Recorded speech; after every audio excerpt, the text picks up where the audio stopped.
Disco is dead. Alone and hungover. Tequila sunset. I'm gonna start over.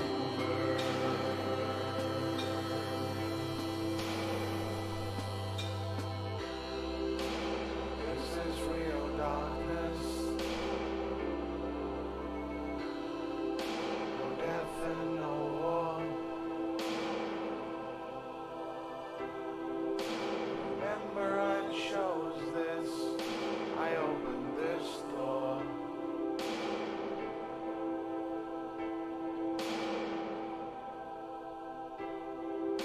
Now I'm the one to close it, but I don't know what for.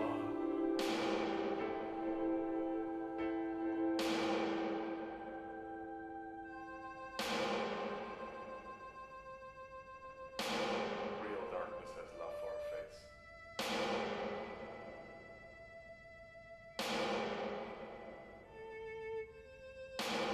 The first death is in the heart.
Hi everyone.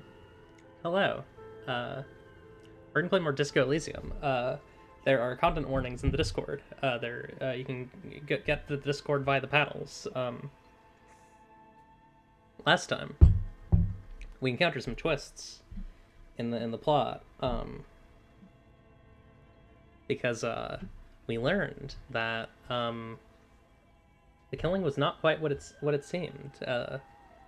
Apparently, the gentleman who was killed was actually killed by a shot that came through Clash's window. So we're gonna try and investigate that more.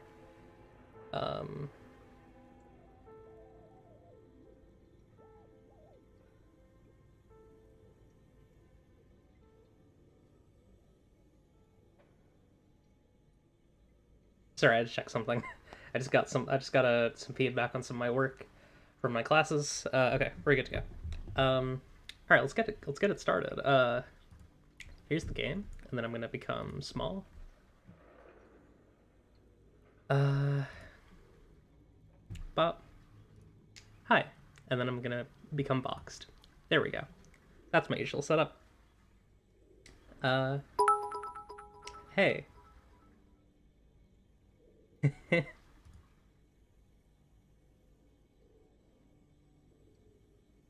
Okay, I'm sponsored by rabbits apparently. Hi, rabbits. Hello, bunnies. I'm sponsored by you now. I hope you have a fun... I don't know. Using me for free advertising. Right, so my idea was to finish out the day and then have Kim come with me. A reek of death.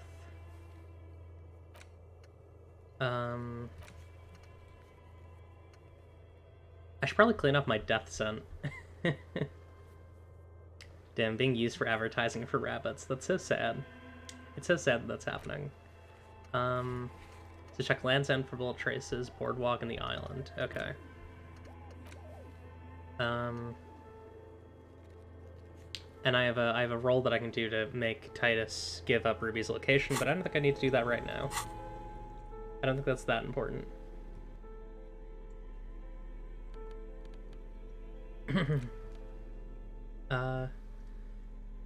Excuse me. I want to check out this fractured bullet. I want to learn more about it. Safely sealed away in a plastic bag bearing the RCM stamp. Kim has filled out the label on the bag with the item number, case number, and date and location the bullet was found. Beside his orderly handwriting, the bullet looks especially sad, like a tiny, shriveled head of cauliflower. Jokerized of me, huh? Or no, Jokerized of Bun. Yeah, Bun is the Joker. What do I do with you, Bullet? What? I said, what do I do with you, Bullet? Well, if I was the bullet, which I'm not, I would say find the weapon that shot me. Good idea. If we find who owns it, we will have likely found who used it, possibly to kill our victim. That's a good point, actually, In conclusion, the more we know about this bullet of yours, the better. Feel the bullet through the bag. The squashed bullet has some sharp edges where the jacket has split open. It feels cold, even through the bag. Inspect the bullet closer. The jacket of the bullet is made of a yellowish metal. It has blossomed out to reveal a dark grey core. The base of the bullet is close to 5 millimeters in diameter. Look at the jacket. You can just about make out a few striations near the base of the bullet. Little hairlines, linear. It feels standard. Damn, that's like $10. That's wild. Just from ads. And the core. It's quite destroyed. Some of the fragments are still lodged Kim is in the the bullet. wound. What can you say about the bullet so far? It's a jacketed bullet, close to 5 millimeters in diameter. A jacketed bullet. Okay. It would have been shot from a military-grade breech-loading rifle, not from a muzzleloader, like those typically found on the streets of Martinez. So this is high grade. We were right. This came from a serious weapon. Yeah. Even the RCM uses ordinary unjacketed conical bullets. This is strange. Very strange. I like this, officer. Strange means unique. Unique means incriminating. We need to find the gun that shot it. Something tells you that won't be anytime soon. This'll have to be one of those epic tasks that's open for a while. Yeah. Yeah, I don't think we're getting that much hand-eye coordination anytime soon. Is the stench of death doing anything to like any of my stats, or is it just I don't know. Yeah, I gotta perform an advanced analysis using hand-eye coordination. Gotcha. I'm sure with more information I can probably do that without getting any skill. How's this looking? This orange machine is dead still. It has a hand crank. Yeah, I'm curious if I'm closer here. Let's get my thingy out. This orange machine is dead still. It has a hand-cranked ice cream churner and an electric freezer. The ice around it slowly melting. Yeah, I guess I gotta wait for that ice to actually fully melt. Yeah, I wish there was some way to just do it, but sadly... Oh hey, oh my god, and Plausibly Average, thank you for the 5 gift subs to the community. I really appreciate that. I should get a unique gift sub sound at some point. That'd be awesome. I do have a very nice animation, which is made by Pisces Chi, my good friend Pisces Chi. Chi is very cool. Hi, thank you. Thank you for the subs. Thank you for the soups. Always helpful. Always nice and good and helpful. And epic. to Die Doctor, Mavis, Yuri, Gerbumble, and look who's Fazgin. I've seen all those names. Some of those are people who I've talked to and know. Some of those are viewers, or not viewers, but people who I have not spoken to. Oh, there is fast travel. I didn't mean to fast travel, but there is fast travel. Oh, what's this? Inside you hear the cozy sound of some kind of heater sputtering. Well, here's my house. Let's go into my The house. door has seen better days. The layer of paint has started to peel off due to the salt and wind from the sea. Even the lock looks slightly rusted. Yeah, I mean, I have sound effects for all my alerts. Like, let me do tests. This is follow. You have a heart of gold. Don't let them take it from you. It's gonna play twice, or maybe even 3 times. It's fine. This is sub. Donation. This is a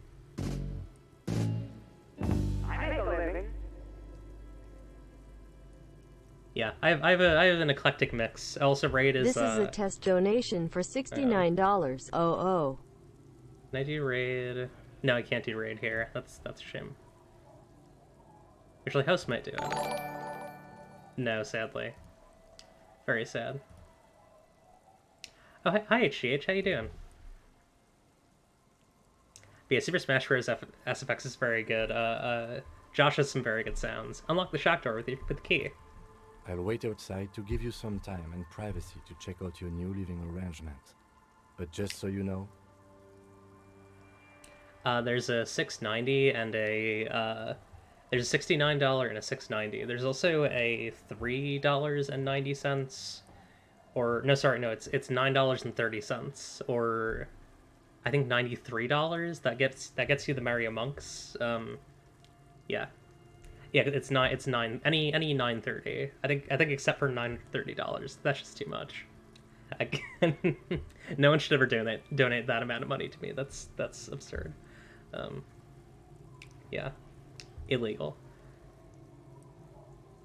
after we are done with the day, I'll still be staying in the Whirling in Rags for the night. We'll meet in front of the shack in the morning. The key turns with a satisfying click. You can enter the shack now.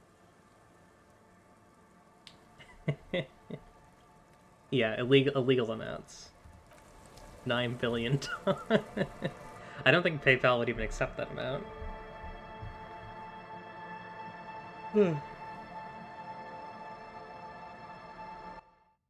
Bun is selling jokes. Wow, that's cringe.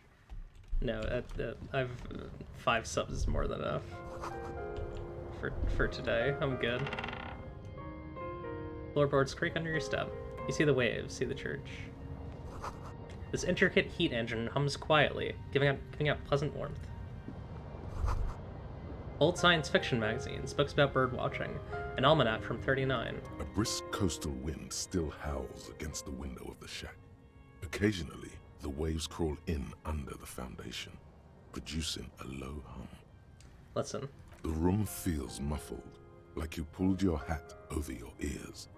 Outside, it is cold and windy, but you're inside, and it feels safe and warm. What is this place to you? I make a living. Oh, we need to get a 420. Yeah, that game plausibly average. Insert funny joke here. I gotta figure out what that is, but yeah, thank you so much. I might want to find like an electrochemistry line or something from this.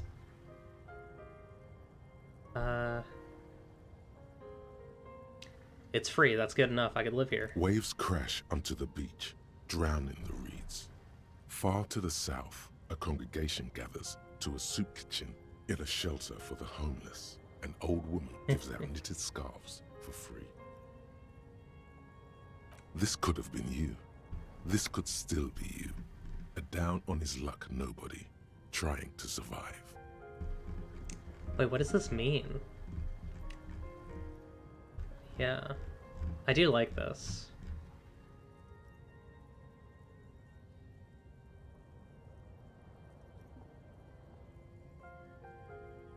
Yeah, I'll say, thank you, Strange Sensation, for a fair assessment of my current situation. Outside, the howl of the wind has picked up. The waves crash against the stilts again. It's as if you think the thought but in someone else's voice. Look under the floorboards. Huh. Is there a spot where I can do that? I don't see it. Let me... An old mirror hangs on the wall.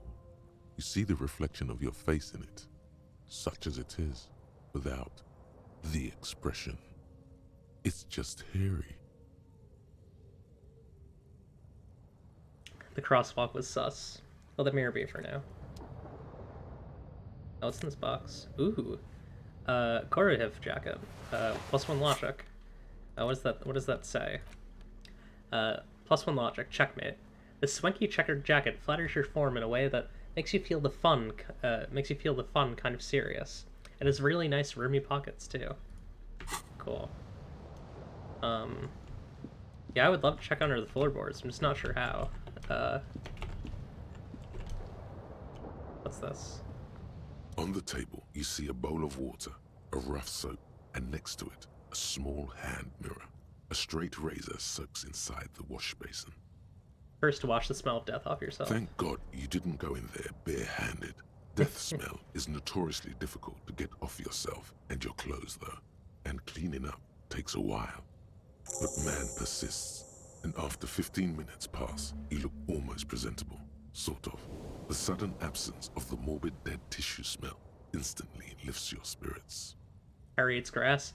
He's outside. We're in our new little shack, so he's giving us some privacy. Shaving the right call. The water reflects back a vague image of your face. Nose bulbous and red, hair unkempt, wrinkles lining the eyes and forehead. The stash is gigantic. Confirmed for Nebuchadnezzar. Yeah. He's not Carlos Maza or whatever his name is. You'll be looking like a pansy without the chops. A fucking pansy. I wouldn't put it that way, but you know. I'm tempted to agree. I kind of want to get a slot open so I can grab White Morning because it seems cool, and I don't really need authority anymore. Yeah, let's get White Morning. I'm kind of curious about it because like it was one of the two thoughts that I got after that little escapade with the hidden compartment on the ledger. Maybe it's not the floorboards here, maybe it's the floorboards somewhere else. Yeah, I leveled up, but I already spent my thing on a thought slot. Hi, plastic flowers. Yeah, no. I feel like if you shaved his face, it would look really bad. Also, Bun has implied that it is not a good look. Actually, I think I might have seen an image of him shaved. Oh, right, I did, because I used an image of him shaved for the Brickster meme that I did. Okay. Got the body down. That was a while ago. Yeah, there's a lot here. Yeah,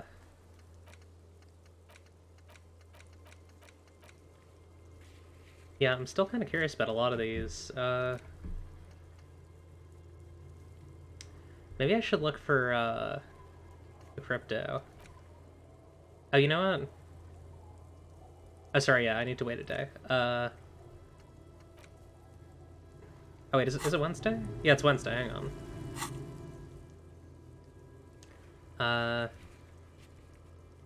Wait, no, didn't I do that yesterday? I'm losing track of time. I don't really need the boots.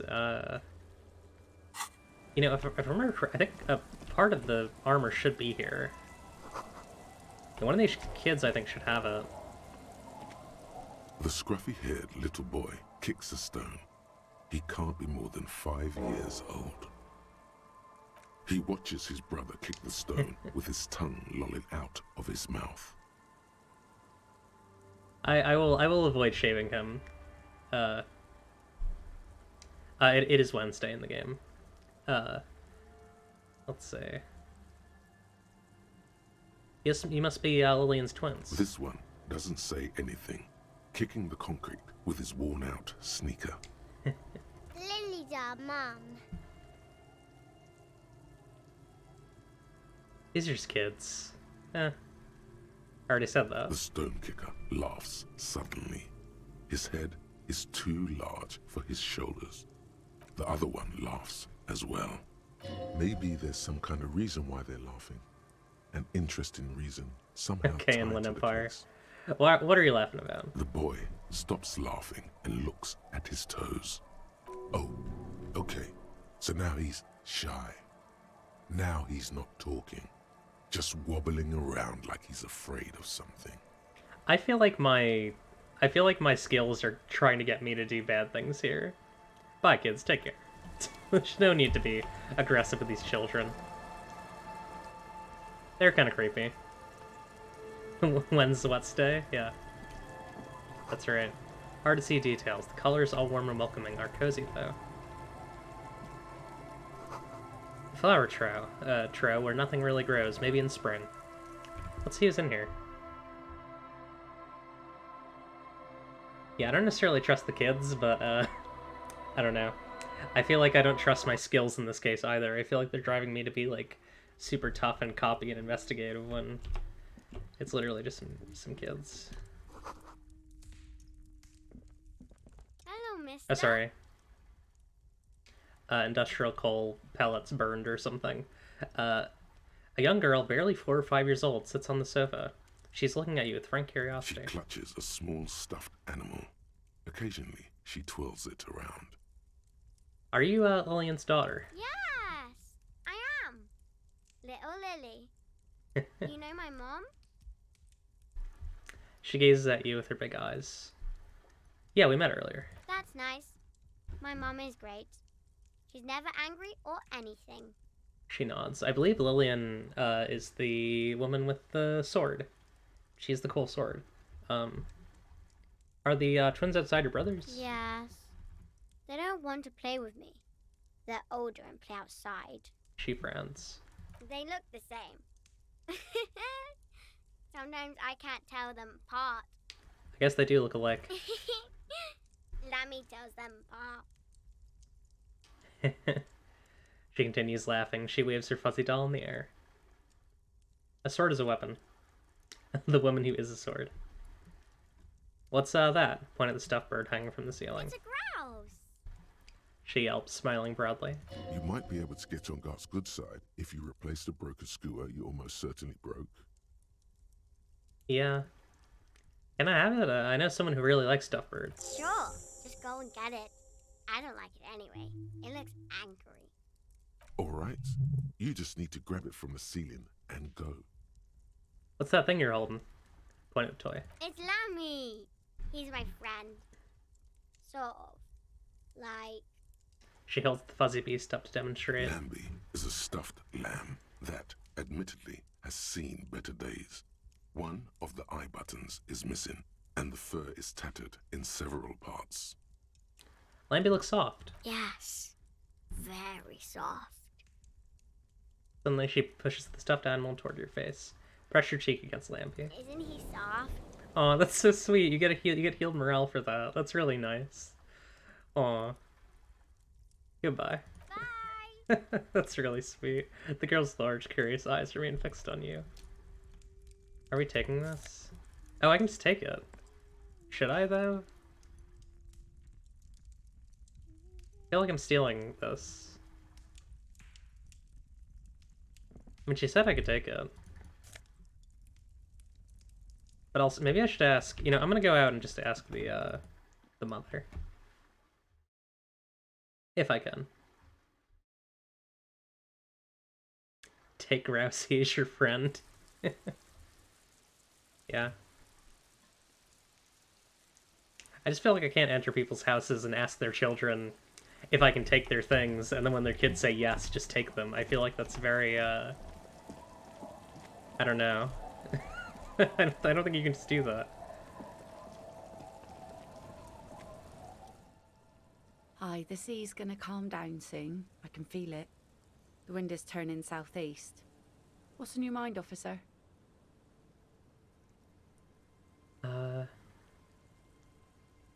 He's saying you. Alright, I guess I can't ask her about it. I guess I'll just take it. I'm curious about what it does, so... Yeah, I guess stuffed animals are for tough people.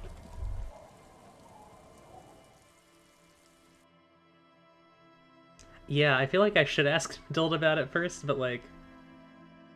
I don't know. It's like a trick a vampire would use to get invited in. Alright, I'll take it.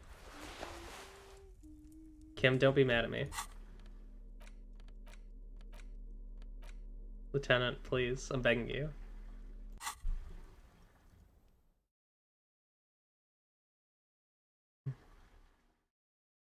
Yeah, but I'm...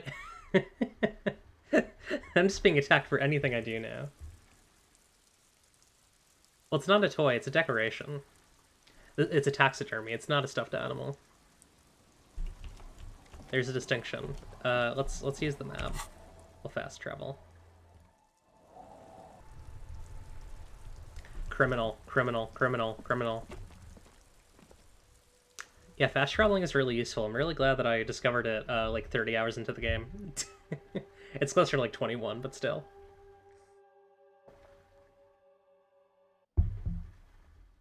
Yeah, it is literally a stuffed animal, but it's not. You know what I mean. Anyways. Ah, smallest church in Saint-Saëns, right? Wait, did I do it? Oh, this might be a save where I did that. Whatever, it's fine.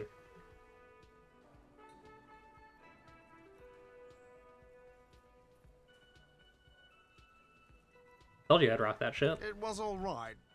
Subdued. I might start letting people up there again. Now, what can I do for you? It's fine. I'll look up the video where you do it with all the people there. Guard, I found a new bird for the whirling. Give him the stuffed grouse. What is this thing? The man takes the stuffed bird. It's no biggie. I just thought it would look nice on the wall. I'm that kind of cop. What, the interior decorating kind? You know, I'm sorry. This is actually a nice bird. A competent piece of taxidermy. He inspects the bird somewhat suspiciously, then mellows. I can fix it to the plaque and have a new bird in the establishment, I guess. So, I don't know. Thank you. I'm gonna go with thank you. He hesitates. People just don't know how to accept gifts, especially taxidermy. He likes it. That's lovely. A Halloween decoration spider. This was mostly about the fucking cardio. Massive cardio here. You'll live till 90, or you get a heart attack from running. Alright, endurance. I feel good about our work here today. It's all about the little things, like bringing people random stuffed animals. That might bill for tonight. Got the 20 real. Then why are Yeah, I don't really need to bother. Because I have free housing. Beautiful. You love to have it. You love to have it and you love to see it. Yeah.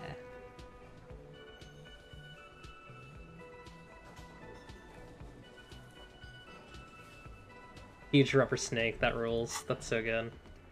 I had like a loose collection of smaller stuffed animals that I slept with.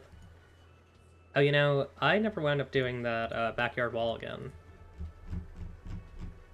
Which is something that I could pretty easily do. Also, I guess I could conceptualize race science, but I don't really want to do that.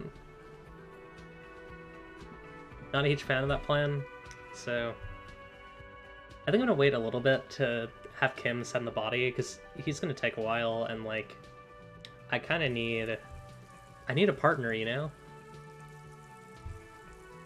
Especially since I'm dealing with new territory here. Kim is like very useful for a lot of things. He'll literally just like do rolls that you fail. Like back when I failed with the body, like to get the bullet with my hand, he like cut it out with the knife. Right, yeah, I was gonna conceptualize the wall. Let's do that. Conceptualize the wall. You thought you were my partner? Yeah, I guess you are. Just an ordinary wall. Nothing to see. Okay. That's a 58%. Let me save.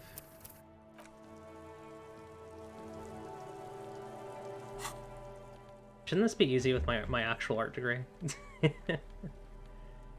I have anything else for conceptualization? Drama... Playing this like a little bit every week is maybe not the best way to play it. Which is why I've been trying to play it as much as possible every week. Just an ordinary wall. Alright, I'll give it a shot. Nothing to see because Nice. you see it. Finally, this wall is sublime. Yeah. Look at it. The shadows, the colors. Let the conceptual joy flow into your... We already did this, but anyways. Fuels and blossom to thoughts in your brain. All the other walls on all the other houses must make a pilgrimage in adoration of this, the uncontested pinnacle of wallcraft, color peeled from the very face of God. Yeah, I have two shelves for stuffed animals. One is Goofy's and one is just variety. Honestly, some of them aren't great. I feel like I could have more of a choice selection. Oh, Wallfather. Oh, Wallfather. Kim, I must paint this wall. Add even more beauty to it. Huh? He sounds tired of it all. First, I know you're tired, Kim, but take another look at this wall. Draw nourishment from its beauty.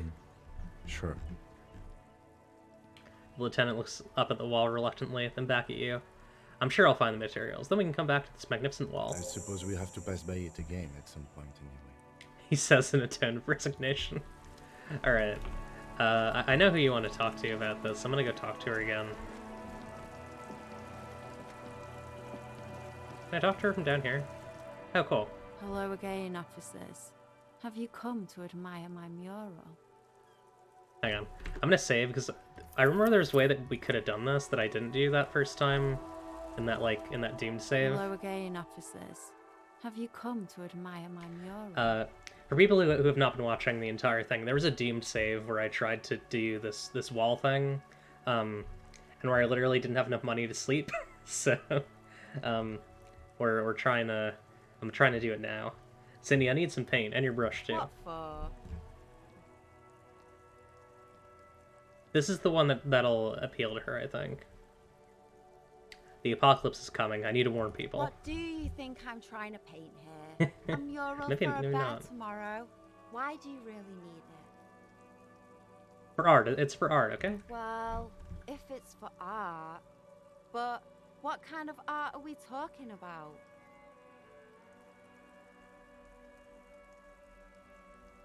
I'm not sure which of these will do it. I forget which one we did.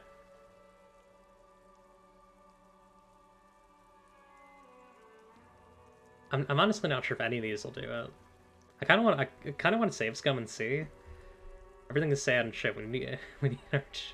Actually, I feel like this will probably do it. I don't know. It's one of these two. Two? Yeah, let's give it a shot. Everything is sad and shit, and we need art to make it okay. Just give me the brush. Sounds like you're just about to live out your self-pity, not make a statement. I can't have shit art on my conscience. Cool, no brush then, not a problem. You're about to cry internally, aren't you, Piggy? Oh, pathetic. Just I'm give up. thinking you probably Art just need is to do this you. roll. It's a red check, damn. I'm gonna try reloading. I kind of want to see if that other one works. Yeah, one does feel more honest. Which I feel like she responds to, so it might honestly work. Or at least it'll give you a better roll. Like it'll give you like a +1 or something. I feel like I'm full up on conceptualization too, so I'm a little worried about ever being able to do this. Yeah, I am. Well. Hello again. What Bah. for? Well, if then you have time to find your own Right. fucking brush. Freshman's dreams like that. I hope you're happy. There, Piggy. I guess art just isn't really you. 'Cause you suck in life and in everything. I kind of want to see what happens when you fail this, so I'm going to save and reload. Hello again, officers. Have you come to admire my mural? Attempt to explain your artistic intentions.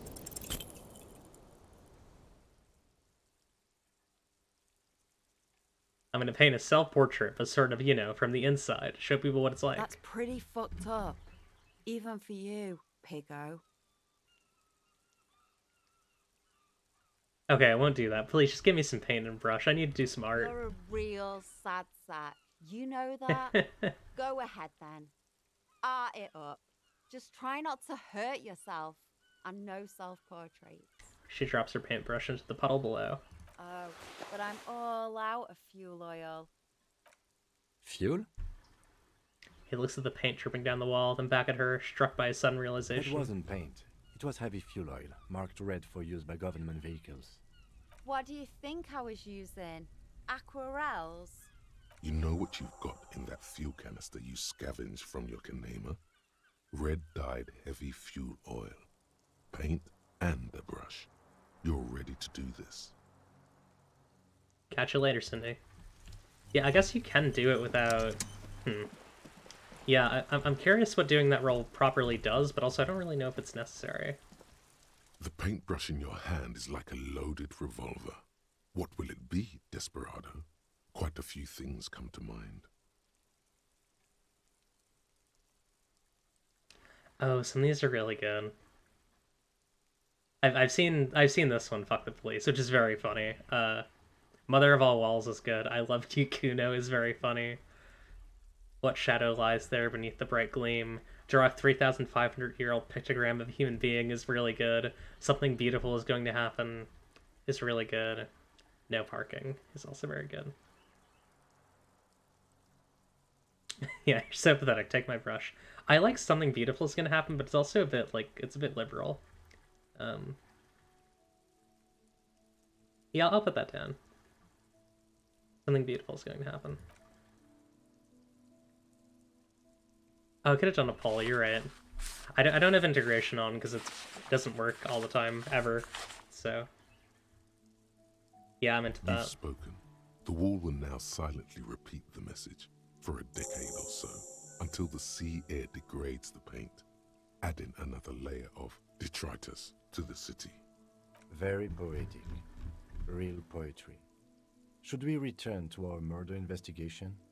I hear there's a really bad one we are supposed to solve. Lieutenant nods in appreciation.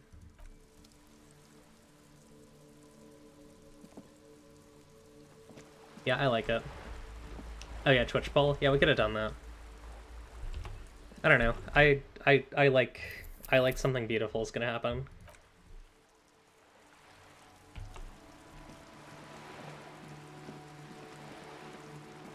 Yeah, Kim's funny. I don't know if it's true, but it sometimes it's better to believe that sort of thing, you know? Oh, okay, cool. We're going to the fisherman shacks, and I think I want to head up north to the church if I can. Although I'm not sure what we'll have to go through to get there.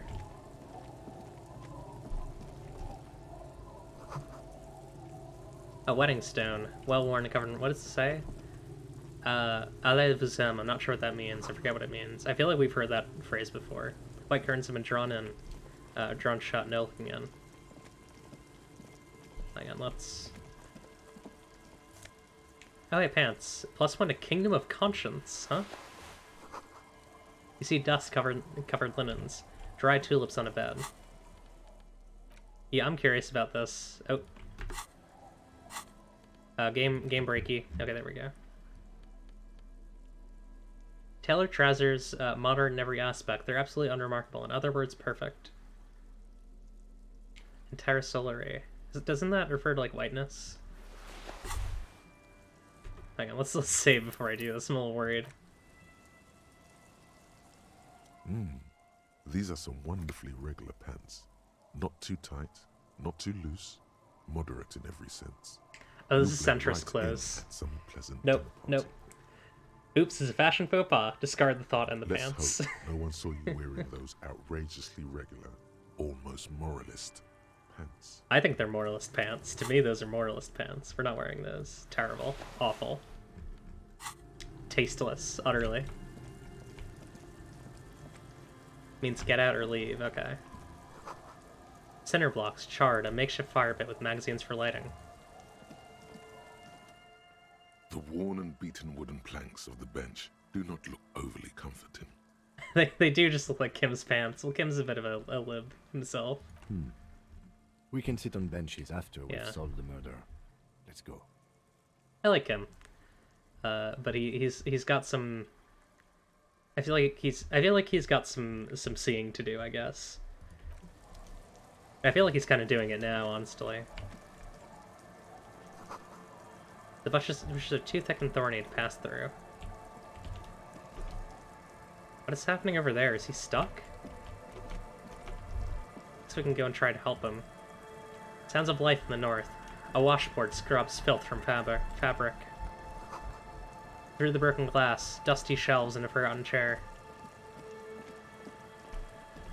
Oh, something here. Okay. Oh, tear. Nice. What's in here? Kim is centrist, he hates benches, that's right. Anti-bench.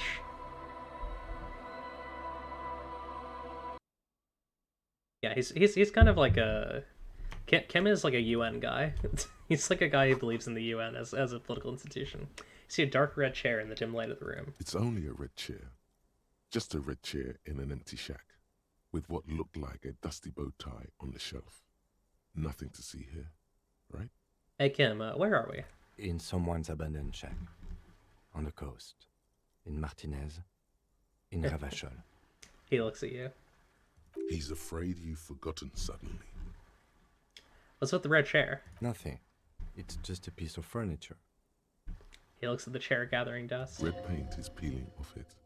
Looks like blood, no? Alright, let's move. Finish thought. Yeah, This does kind of look like a torture room. Nice, bow knot, +2 drama. What slot does that go into? Oh. Is my necktie gonna be happy with me? No, I guess not. I do kind of like my necktie though, because it boosts my Inland Empire. I should really build up Inland Empire a bit more, because it's a fun skill. That and Shivers. Yeah, I'd like to get these two up, because I like just getting weird, incomprehensible, like, Arcana just kind of, like, thrown at me. It's fun. I guess it's less Arcana, because Arcana would be, Encyclopedia. More like Evocation, I guess. It's like, hang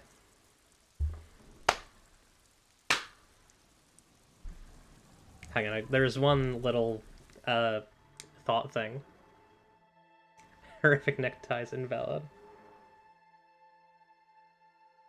I feel like him wouldn't put spikes on benches. I feel like he's not that bad. He's just he's just a little naive. A cold breeze is enough to make the wall play. That was not very useful, but you know what? It's okay. Sorry, I just had to kill a fly. That's why you hear me clapping. Starting my new podcast where I kill flies.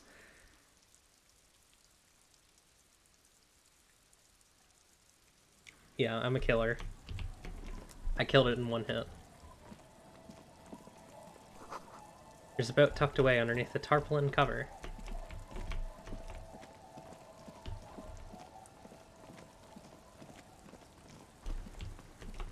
Oh, something here.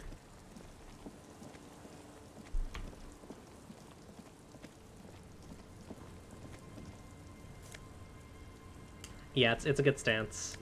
Money. I would find money. The planks creak beneath your weight. Perception seems very concerned with what planks do. The ladder leads to a school of fish swimming in the kelp.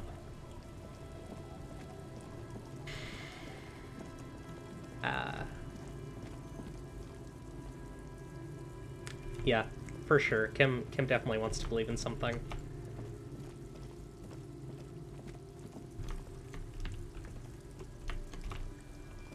Just sometimes feels like that thing might be the wrong thing sometimes.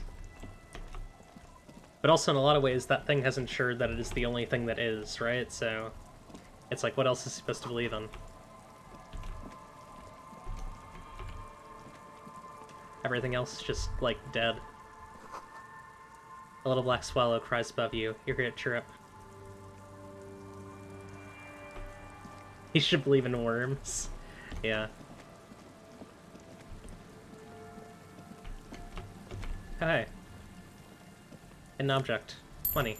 Cool. The rear tire of a motor carriage adorns these reeds. Awesome.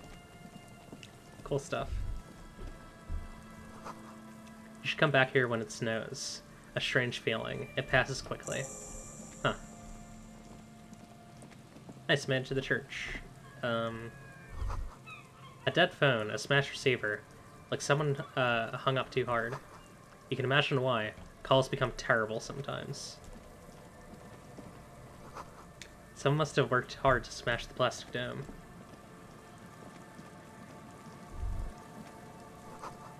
Buzz, hum. The electricity flows through the wires with audible power. Someone has left an unidentifiable article of clothing on this railing. It smells really bad. Take a closer look. It's streaked with dried seagull shit and tangled with pieces of seaweed. A dangling arm suggests that there might be a jacket beneath the crust of filth. Oh, is this this might be clothes from our dead body. Please tell me you're not taking that with you. Might be a clue. A clue? You think our suspect is a seagull who's been defecating on unsuspecting jackets? No. Me neither. You should still take it.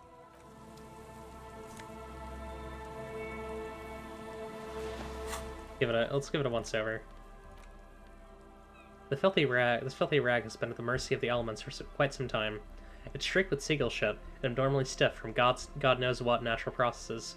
You can't even tell what brand it is. As you hold it in your hands, it makes an uncomfortable crunching sound. Man, how did this jacket get so disgusting? It's a sordid, filthy tale, not for the weak. Are you sure you can stomach it?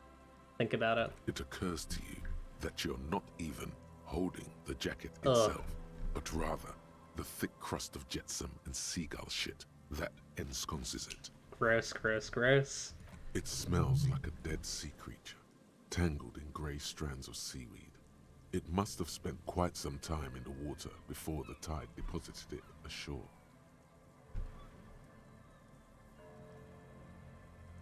Okay, what is the crust made out of? Somehow, it was carried or dragged to the boardwalk.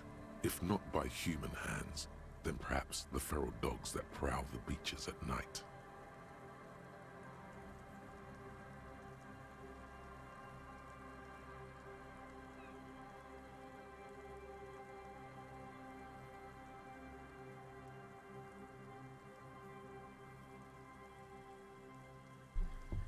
Okay, that's pretty disgusting. I've had enough. Why? Why did you think about it? Look at your hands. They're covered in muck. Ew, ew, ew. Flick your hands. Now you're just flicking that shit everywhere. This is a disaster. You'll never get the smell out. Is there As you anything here? hold it in your hands, it makes an uncomfortable crunching sound. Why did I fondle the ship jacket again? There is no why. Let's put it away then. All right, yeah, there's nothing there right now. Let's pop a drug. Money and terror. I don't know what that does. Who's here? Like, who lives here? A coin-operated weighing machine hasn't been used for a decade. Wonder if I could... Ooh, actually, I have an idea. Megabinos prescription lenses, +2 encyclopedia, -1 perception. Okay. Vagrants have recently painted the tarp red. Water drips from it. A makeshift roof. Vagrants have tried to make the boardwalk habitable. I have an idea. I'm gonna jump back to the fisherman shacks for a bit. I wonder if I could use the washy thing to clean off the jacket. What a lovely smell you discovered. Yeah. I've unlocked new smells. Good work. We actually have not much time until it's nap time for our friend here. On the table, you see a book. No, I guess not. As you hold it in your... It's probably... Yeah, rep. Alright, we'll have to find someone to do something with it, because my suspicion is that this is the victim's code. I think. Smells good. I'm sure.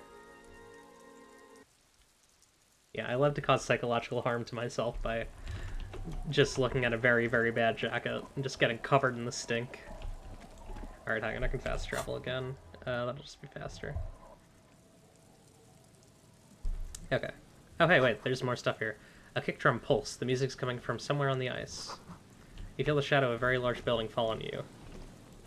Hang on, I was not here, so I need to, like... I need to get a sense of where I went, where I am, and where I was.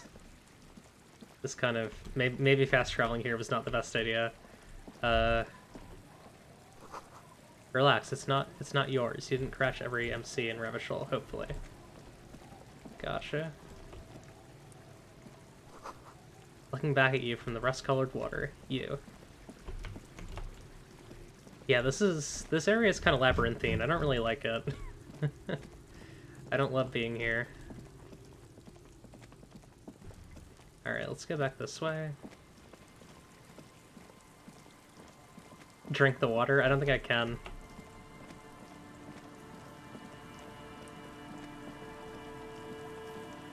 Is this where I was? Yeah, okay, cool.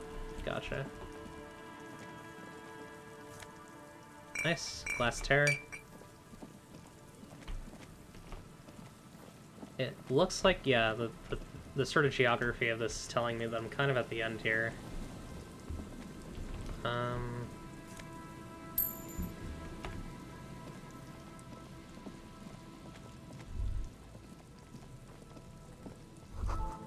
big white canister. It's open and empty. Moonshine, probably. Smells like tasty fermentation, says electrochemistry. Smell. It's awful and familiar. Hold on, that is awful. Cover your nose. It doesn't help. You can still smell it. Yeah. Keep it in now. Don't overreact. Breathe. What is it? Don't you recognize it? That hideous pungency. That faintly cloying sweetness. Only death smells like that. Something cold wakes in the pit of your stomach. Fear. Heads up, Lieutenant. Something's not right here. The lieutenant has already brought a handkerchief to his nose.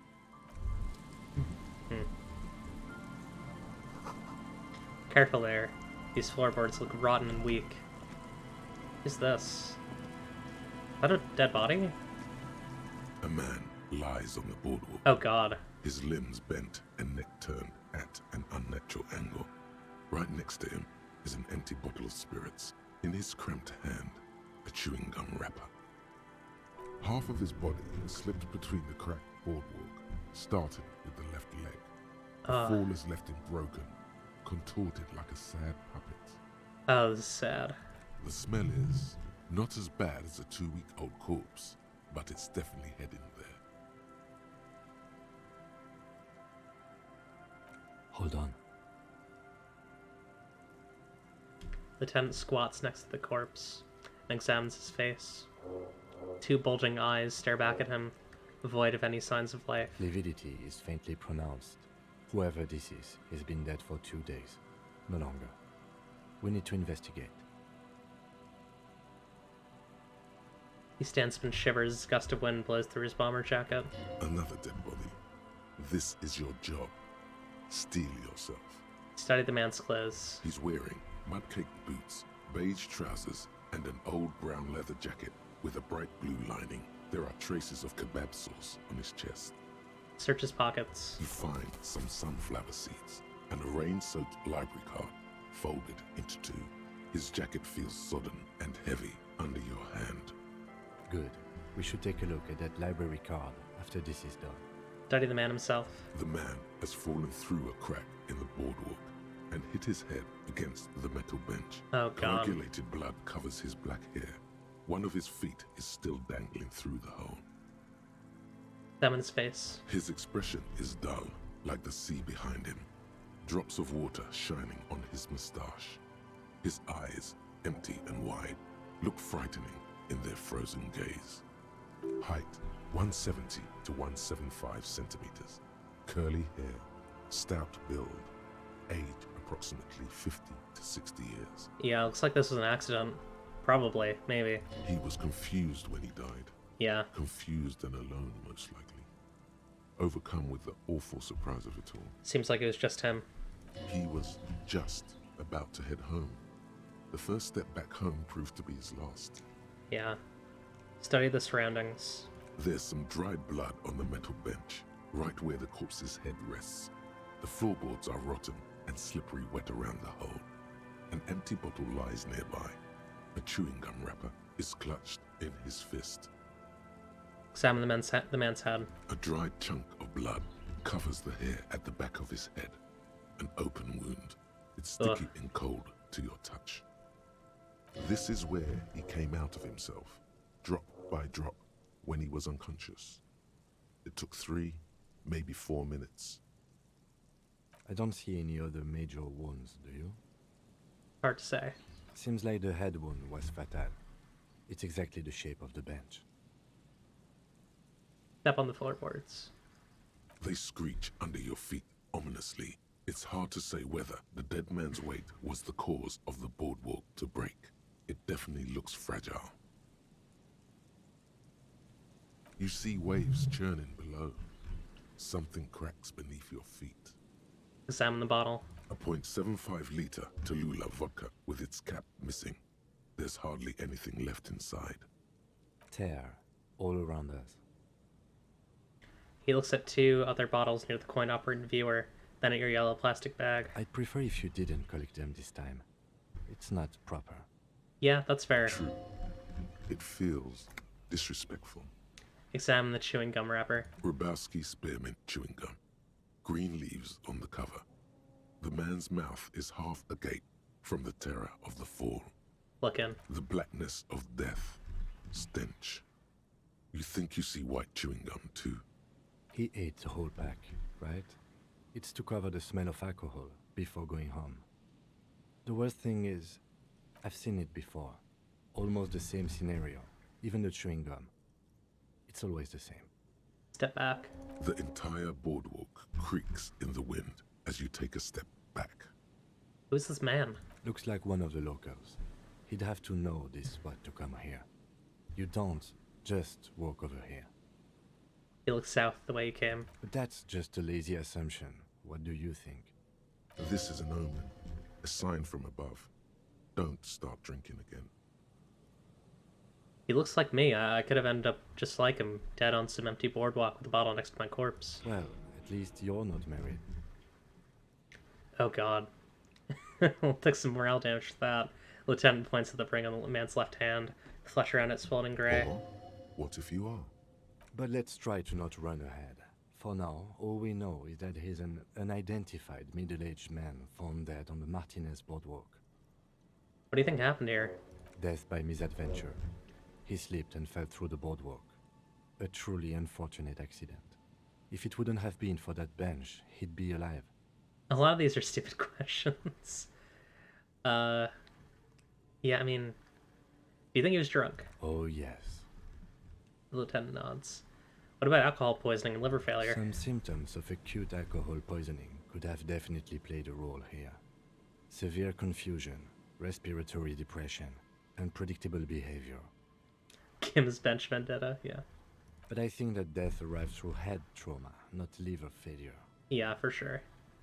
What about the kebab? What about it? The deceased ate some kebab. It's probably from a nearby place, maybe in the box. Someone should be held responsible for this broken boardwalk. It's dangerous. They'll seal this place off after the news reaches the coalition officials. I doubt that they have enough resources to actually repair the boardwalk. For sure. Not that sealing it off would keep anyone away. All it does is keep the city council's hands clean. He smiles sourly. Right. It does seem to be a pretty straightforward misadventure, although there's still a question of identifying the body. What should we do with him? From where I stand, I can see 2 options. We either take the case and follow the leads to identify the body on our own, or we report back to the station and leave this for our colleagues to handle. Hold on, what about field autopsy? A field autopsy isn't necessary if the cause of death doesn't appear to be criminal, and this looks like a simple accident to me. Yeah. I'd say we should just write down head trauma in the autopsy report and leave it at that. It would save us at least 2 hours of unnecessary work. Can I force us to do 2 hours? I kind of want to force us to do 2 hours of unnecessary work. Right, but isn't that kind of sloppy? Maybe, but we don't really have No. much time or resources to spare. The guys at processing will take care of the rest. We found him. We should finish this. Alright, we should first examine the library card you found. Then we can call the station from my kinema. Let them know we are taking the case. Okay. Cool. Let's check out the library card. This coin-operated viewer has been out of order for years. The library card is folded into two and still slightly wet to the touch. The front side reads, Central Jamrock Public Library Card, issued to Billy Mejean, expires July 53. Yeah, what's the entire life story of this rock? What's in this storage crate? Look at the backside. If lost, please return the card to the library. Dial 005 02 55211 or visit us at Moreau Street, 78, Jamrock. Business hours 900 to 1800. They won't be awake until tomorrow. Good. We should Or give them a call open. from my kinema. See if we can learn anything about Billy Mejean. Harry has a special interest in world building and lore. That's right. Look inside. Whoever owns this card is an avid reader. You find a list of books written in blue pencil. Radio thriller. Stand a little less between me and the sun. The last one in the list is The Glinton Curve by M. Theobald. A library stamp indicates that the book has been returned. Ah. Most of these titles seem to be in the sci-fi genre. Some thrillers too. Put it away. Yeah, he's getting material for the RPG he's making. That's right. Oh yeah, Megabino's prescription lenses. +2 encyclopedia. Discover your inner bino. And -1 perception. Nausea-inducing hell glasses. Whose idiotic idea were square and beige plastic frames anyway? Beige is a color that does not look good on anyone, not to mention that seeing the world through these exceedingly thick lenses feels almost nauseating. Cool. Alright, I'm gonna go back. I kind of want to check out the church proper. Curious what's in there.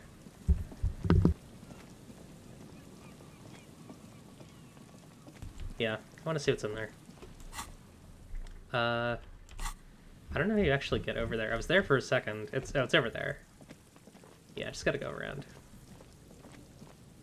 Down and in. Here we go. Let's check out this little...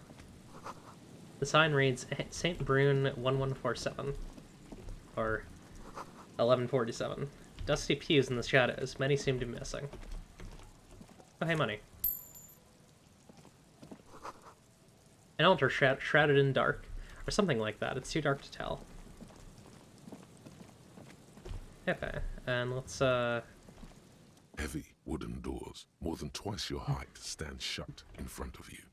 The rectangular sea-worn ornamentation appears in stark contrast to the padlock, carelessly drilled into the wood. I believe the church was one of our locations for the, shooter, right? Let's see. Land's End, Boardwalk, Island. This is kind of Land's End. I guess I should probably also check out the Boardwalk. This might also kind of count as the Boardwalk. Anyways, let's take a look. Inspect the carpentry. The carving on the door is block-like and angular, like the church itself. Two large beams shoot downwards, sinking into the wood before they reach the threshold. Foxtrot Purgatory. Run your hand over a beam. The surface is smooth from the wind, but moist to the touch. Rattle the doors to see if they open. Nothing happens, only the sound of the padlock rattling against the door. I don't think that's going to work. Yeah. High above, the wind wraps the church in its rush.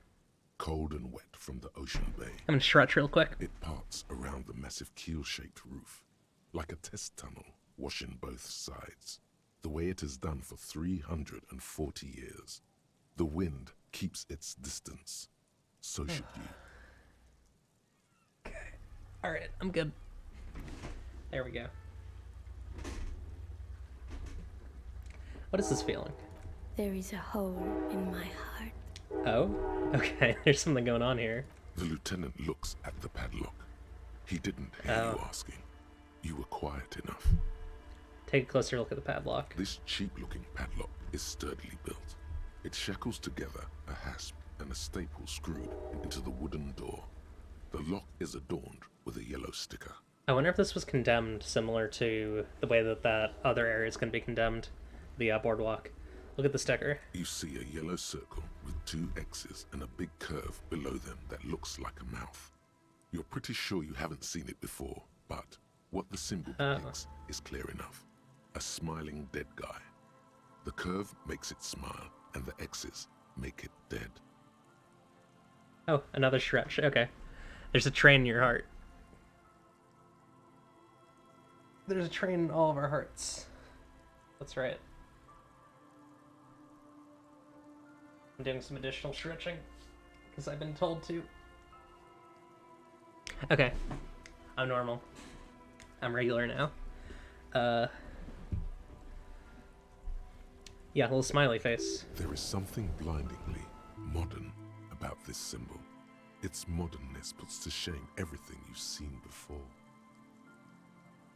What makes it so modern? It's the contrast between the cheery, chemical yellow and the rigor mortis. Hydrate and a As prophecy. if the cheery guy didn't know he was dead, or the dead guy didn't care that he was.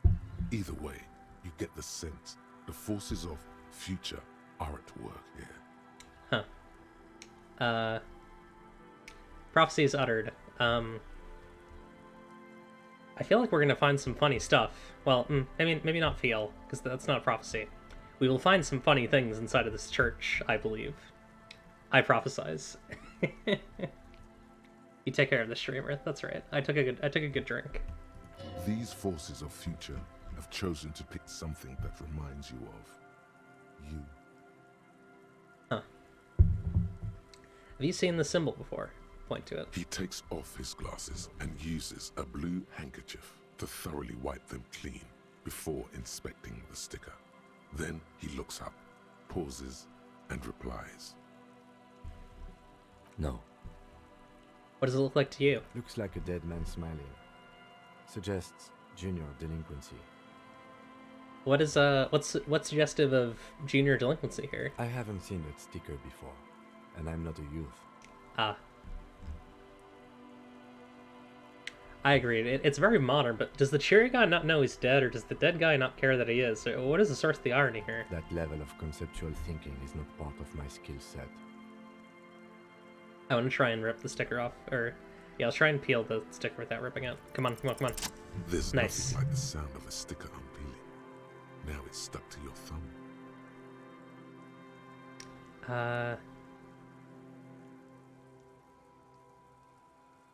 I kind of like the idea of putting it on my ledger, but I'm afraid that's going to change the stats. Yeah, actually, yeah. Put the sticker on your ledger, right on the cover. Voila. Looks very modern. Style your paperwork. I love it. You're part of the future brigade now, and so is your formerly humdrum ledger. Neon, baby. That's so good. Inspect the staple. The padlock passes through a staple that's been hastily attached to the wood. Closer inspection That's really reveals that good. one of the screws is not a screw at all, but a nail. The work has been done recently and is unprofessional, to say the least.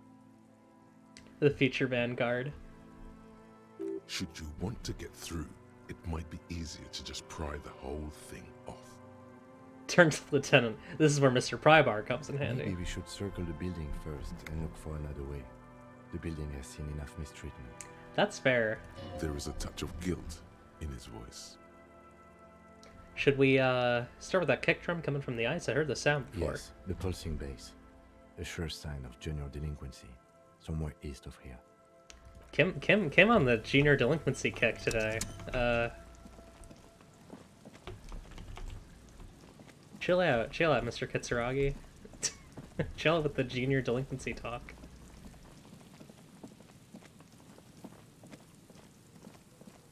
I feel like the reality is that like Kitsuragi gives Dubois a lot of shit about being like super, saying a bunch of weird stuff all the time, but like he equally gets on very weird kicks and hyperfixations and stuff like that. The chain trails off into the ocean to who knows where. These rusty gears used to turn the whole machine. This barrel has been recently discarded. It still smells of fuel oil. Welcome to the Future Brigade. Is your favorite Neurotransmitter Dalliance song? I've not heard that band. I want to check out the bunker. I'm just checking a bit further out. I'm curious if maybe we have a shot point here, maybe. Oh, cigarette butts. Clean away under a rock. Brand Choromichiri. You take a mental note. Chiomutiri. Sorry, Chiomutiri. Seems important somehow. Oh, this might actually be our shot spot. Someone's made a campfire here a long time ago. Yeah, it seems like it's a rusted, broken control box for radar relay tower. Maybe? This ladder is too rusty to climb. The sea air is eaten away at it. Is there something here that would indicate a sniper used this place as a nest for taking the shot? Yeah. Just some urban detritus, a bottle, and a dilapidated old comms tower. I don't see it, Lieutenant W. Freitor. I don't see a person take a shot here and hit something there. Yeah. In the whirling in rags. That's fair. It's pretty far. Maybe the campfire was used by the perpetrator? To warm his hands before pulling the trigger? Perhaps. But anyone could have made this. The coast is specked with fires this time Oh, of year. okay. I get you. Oh, yeah. Okay. My Chemical Romance, my Neurotransmitter Dalliance. That's fun. He looks around. Truthfully, this seems like a very poor choice to take a 1.2 kilometer rifle shot from. Visibility is awful. There's water vapor everywhere. I think we can rule out Biddable Prime, was it? Maybe the assailant climbed the comms tower, took the shot there? It's not possible to climb that ladder. And even if it were, why? There's no platform up there to aim from. The tent looks up, raising his collar. What about the cigarette butts? Those? A smoking assailant who favors Tumutiri to Astra or Joanne? Cigarette butts are everywhere. This is a common brand for all men. Still, you felt it was important enough to make a mental note. That means something. You didn't pay attention to any of the other cigarette butts on the coast. Look over the water, to the whirling rags. There, 1.2 kilometers over the cold water of the bay, blue from the distance and the air, you see the smallest rectangle, barely visible. It's late. There is no light on the third floor of the whirling in rags. No shape moves behind it. Glazia must be out on the town. Finished thought. Let's see. Scented scarf. +1 shivers, -2 physical instrument. I will wear that, actually, because I would like some more shivers here, and I don't really need physical instrument right now. Tiny inlets there, off in the far distance where the post trail toward ... Okay, yeah, nothing here, I guess.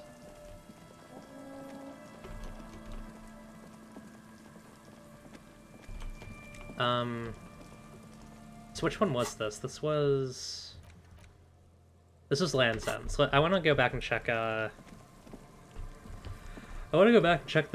boardwalk, because I'm curious about that one. If I had to guess, it's probably the island, because I've heard some things about this game, and I'm pretty sure the island is one of the last places to go. So if, like, you're trying to deduce that, that would make sense narratively, but I guess we'll see.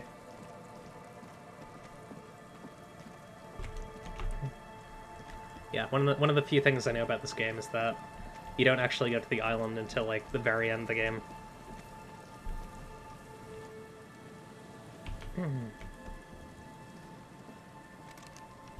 Let's see, where could someone have taken a shot from here? Not by our body, right? I highly doubt it. Maybe? Oh wait, hang on. It's a long way down to your death from here, 20 meters at least.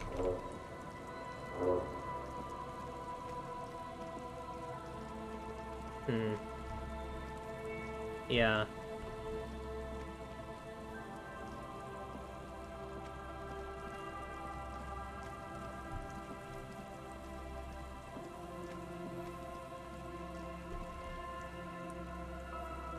I guess not.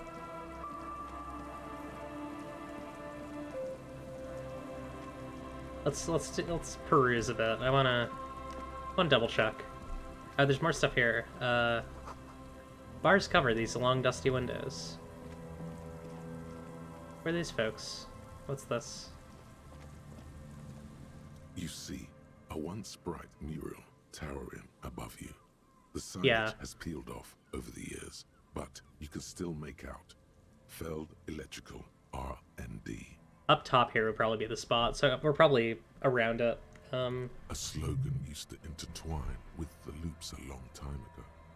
Now, only a shadow of peeled letters remains. It says, "Tomorrow is just a whisper away." Tomorrow is just a whisper away. Looks like tomorrow never came. Damn. The lieutenant raises the collar of his bomber jacket. Turn away.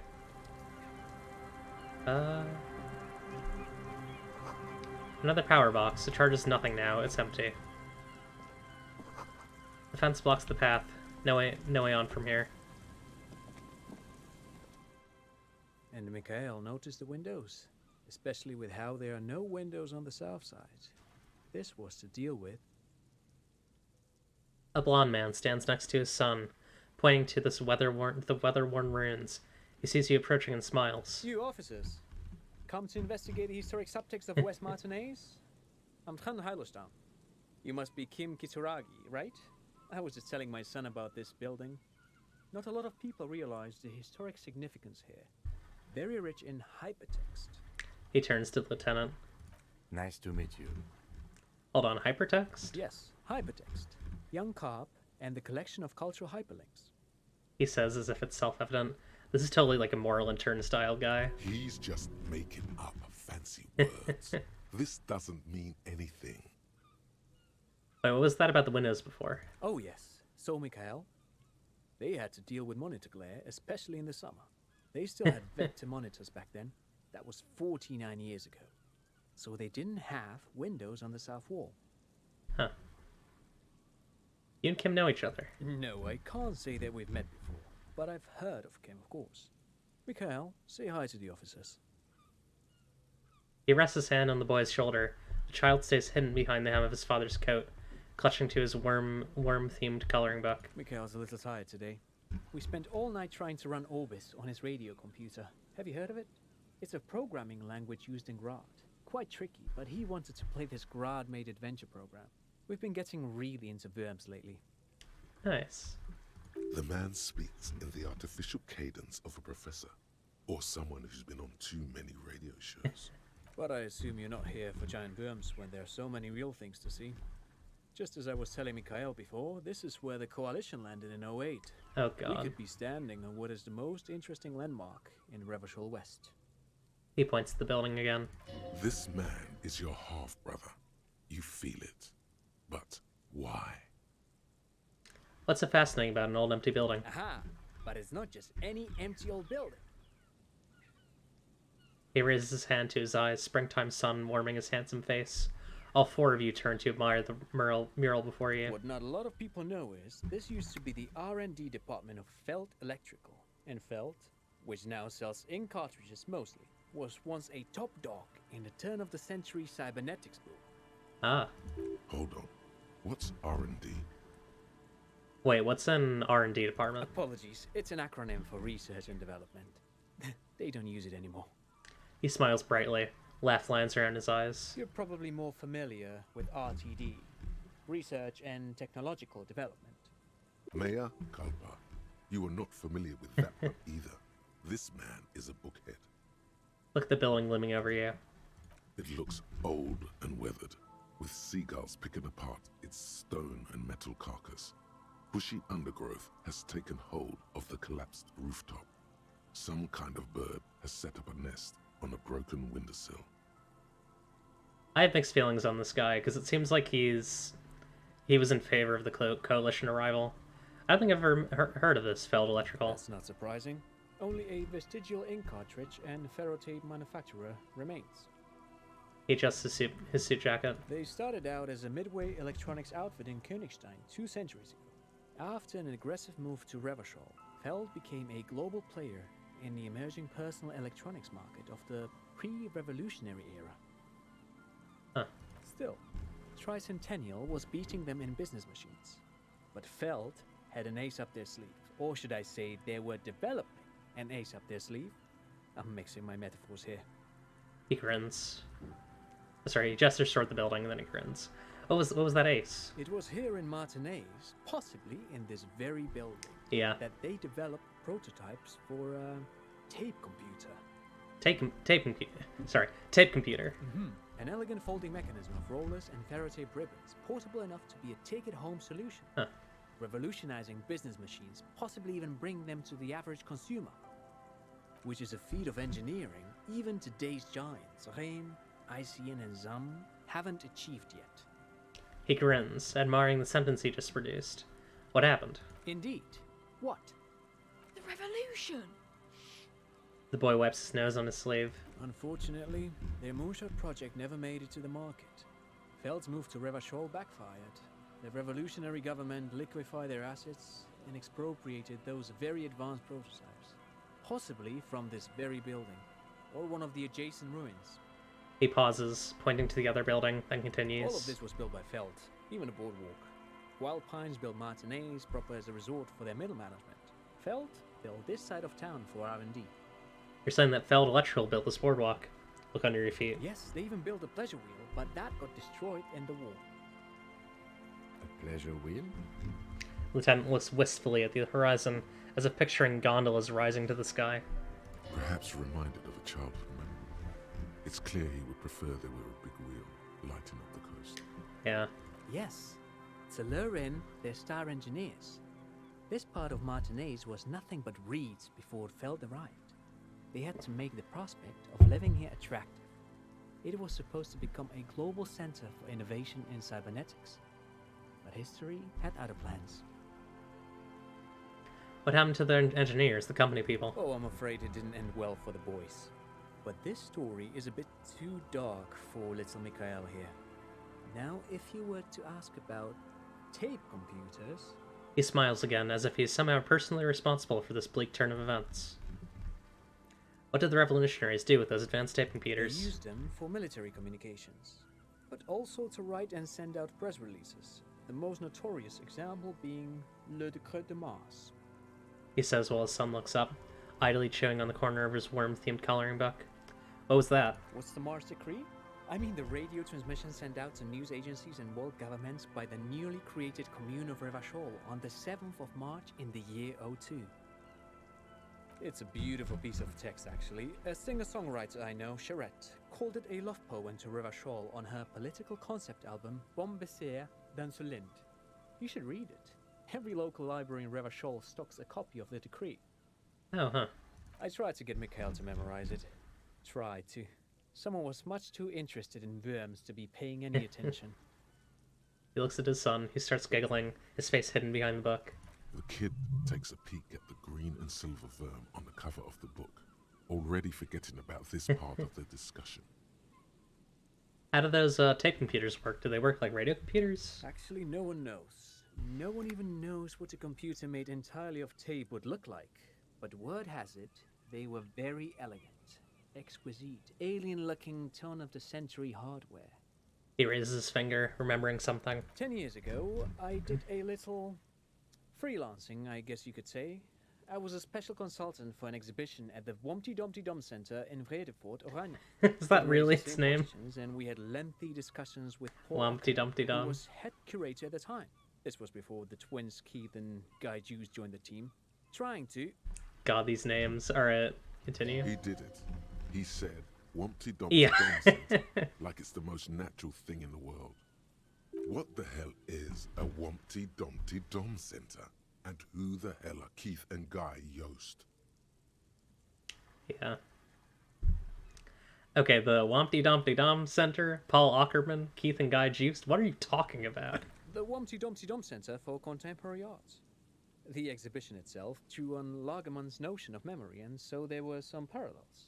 That's why the head curator, Paul Ackerman, chose to... There it is again. Those words. You're making this up. Turn the lieutenant. Kim, is he making this up? In fact, I'm not. The Wumpty Dumpty Dum Center is a Thought place games. you can visit if you're ever in Vredefort and are ever in the market for an exhibition space / contemporary art research center. He clears his throat. But perhaps I should return to the tape computers.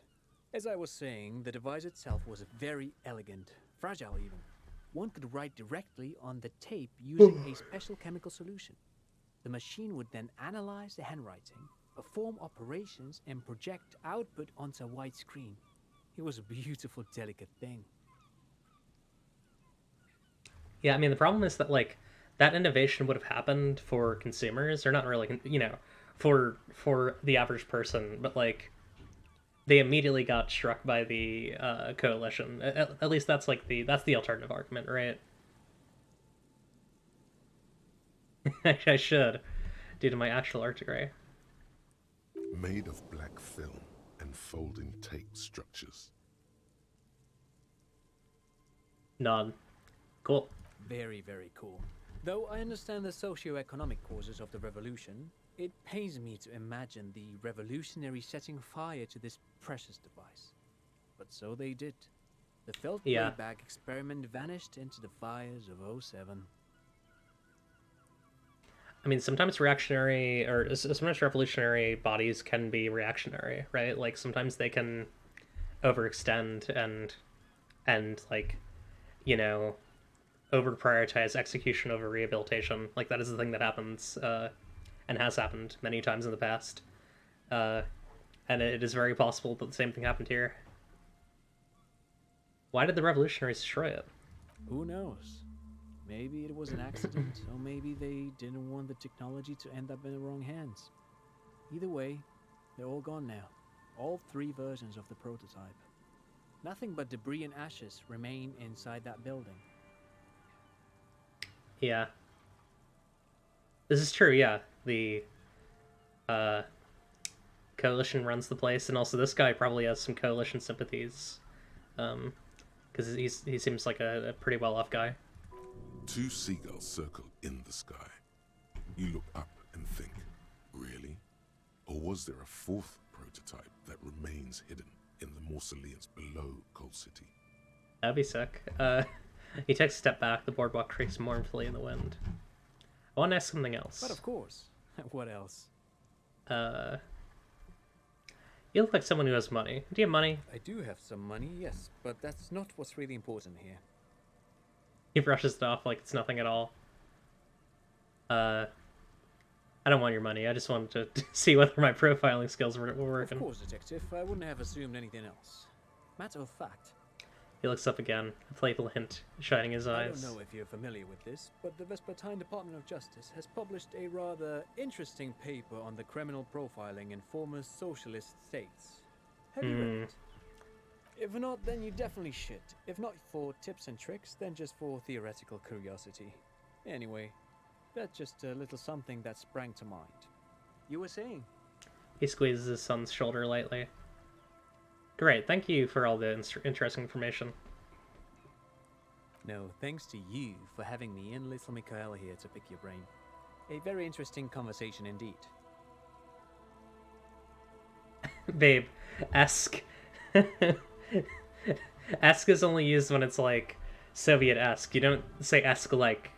It's redundant. You're good though. You're silly.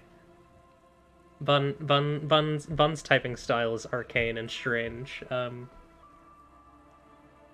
You don't know words. I'm trying to read. So it's capital science. Yeah, makes sense. He might also have been part of the. I can't tell with this guy. He's a pretty hard case to crack.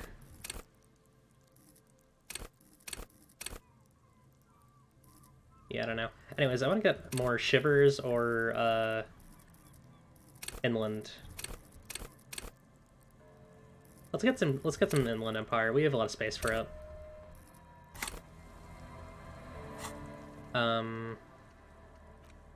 Let's read the first part of the Wumpty Dumpty Dom Center. It's Wednesday evening and something heinously exciting is underway. People have gathered beneath the billowing roof of an oddly shaped trophy building, sipping wine and exchanging opinions. 29-year-old wonder twins Guy and Keith Juiced are the stars of the show, with their bomber jackets and white sneakers, head curators of this art exhibition. It's the Wumpty Dumpty Dommiest event of the year, and all the cool kids have RSVP'd. Where are you, if you are not there? That's fun. Money.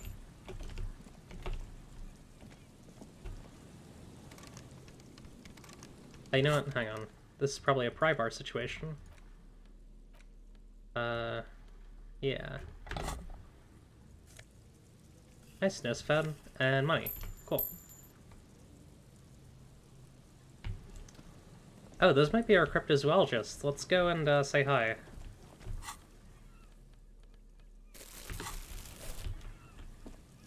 Apparently this is not our sniper spot. I was hoping it would be. Oh, hang on. The remaining windows rattle from a strong gust of wind. They're covered in a thick layer of grime. They must have been like this for 40 years. Yeah, no, you did fine. Don't worry about it, fun. It was just very funny. Lieutenant, can you make out what's inside? Point at the windows. No. I won't even try. You know...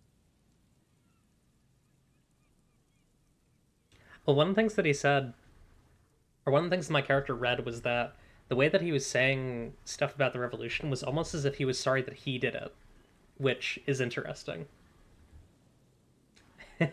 Yeah, pries open a panel and grabs some loose change and nose fed.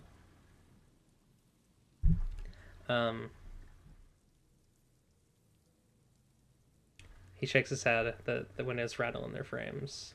Yeah, he takes his glasses I had off. a partner once. They called him Eyes, because he had to show me things. It's that bad. Maybe. Yeah, he could have been part of the revolutionary government. I don't know. Not sure. This partner of his, Eyes, things didn't end well. It saddens him to say his name. Don't even ask. He wouldn't answer. Maybe some other small talk. Can he still shoot, though? Well enough, actually. It's odd how that works.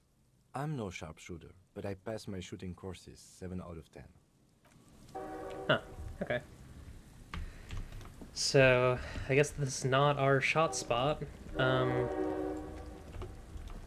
Yeah, I guess I'm going back. I'd love to get on the roof. That feels like the spot, right? I can't go for this ladder, can I? No. Yeah, the game's done nothing to imply that I can go up ladders thus far, so... no reason to expect so now.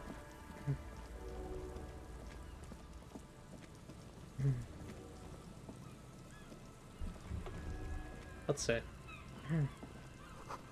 Tiny cages, carefully constructed.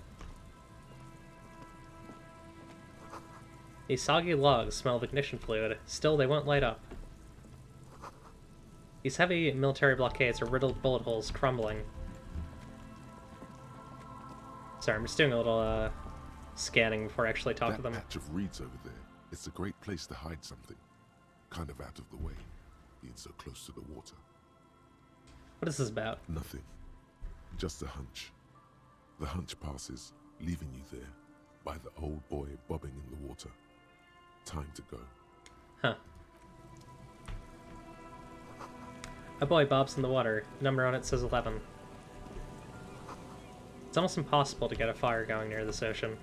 This near to the ocean. Hello. Oh. I'm Gary. How do you do, officer? Oh. Hey, hey, hi. Hello. I don't like his name. Yeah. Yellow man. I mean, officer. Ooh. The lieutenant raises his eyebrows slightly and takes out his notebook. Hmm. Yellow Man? Feels Yeah. significant somehow, him saying that. You should ask him about it later. I don't like this dude. I'm just waiting for my friend Morel to finish up with his insect traps so we can return to civilization. He quickly changes the subject. Not a lover of the great outdoors. I like nature, just not this bloody coast. It's mostly drunks and degenerates that come here.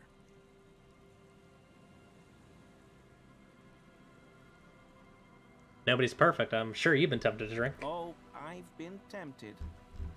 But someone has to stay strong for Revocol. He nods gravely. His gaze shifts to the pile of soggy logs at his feet. He pronounces Revocol with a hard K, unlike other people. You said, Revocol. I like to pronounce it the hard way. The old way. God. The Vespertine way. I think it is. I think that is the joke, is cryptozoologist, cryptofascist. That's a lot.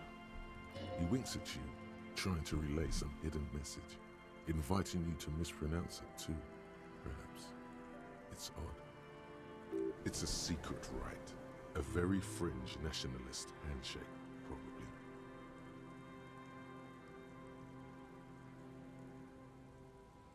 Is this your mug? Hold up the Yellow Man mug. My mug? Why would you think that? I can see you recognize it. It's in your eyes. I may have had a similar looking mug in the past. That's all.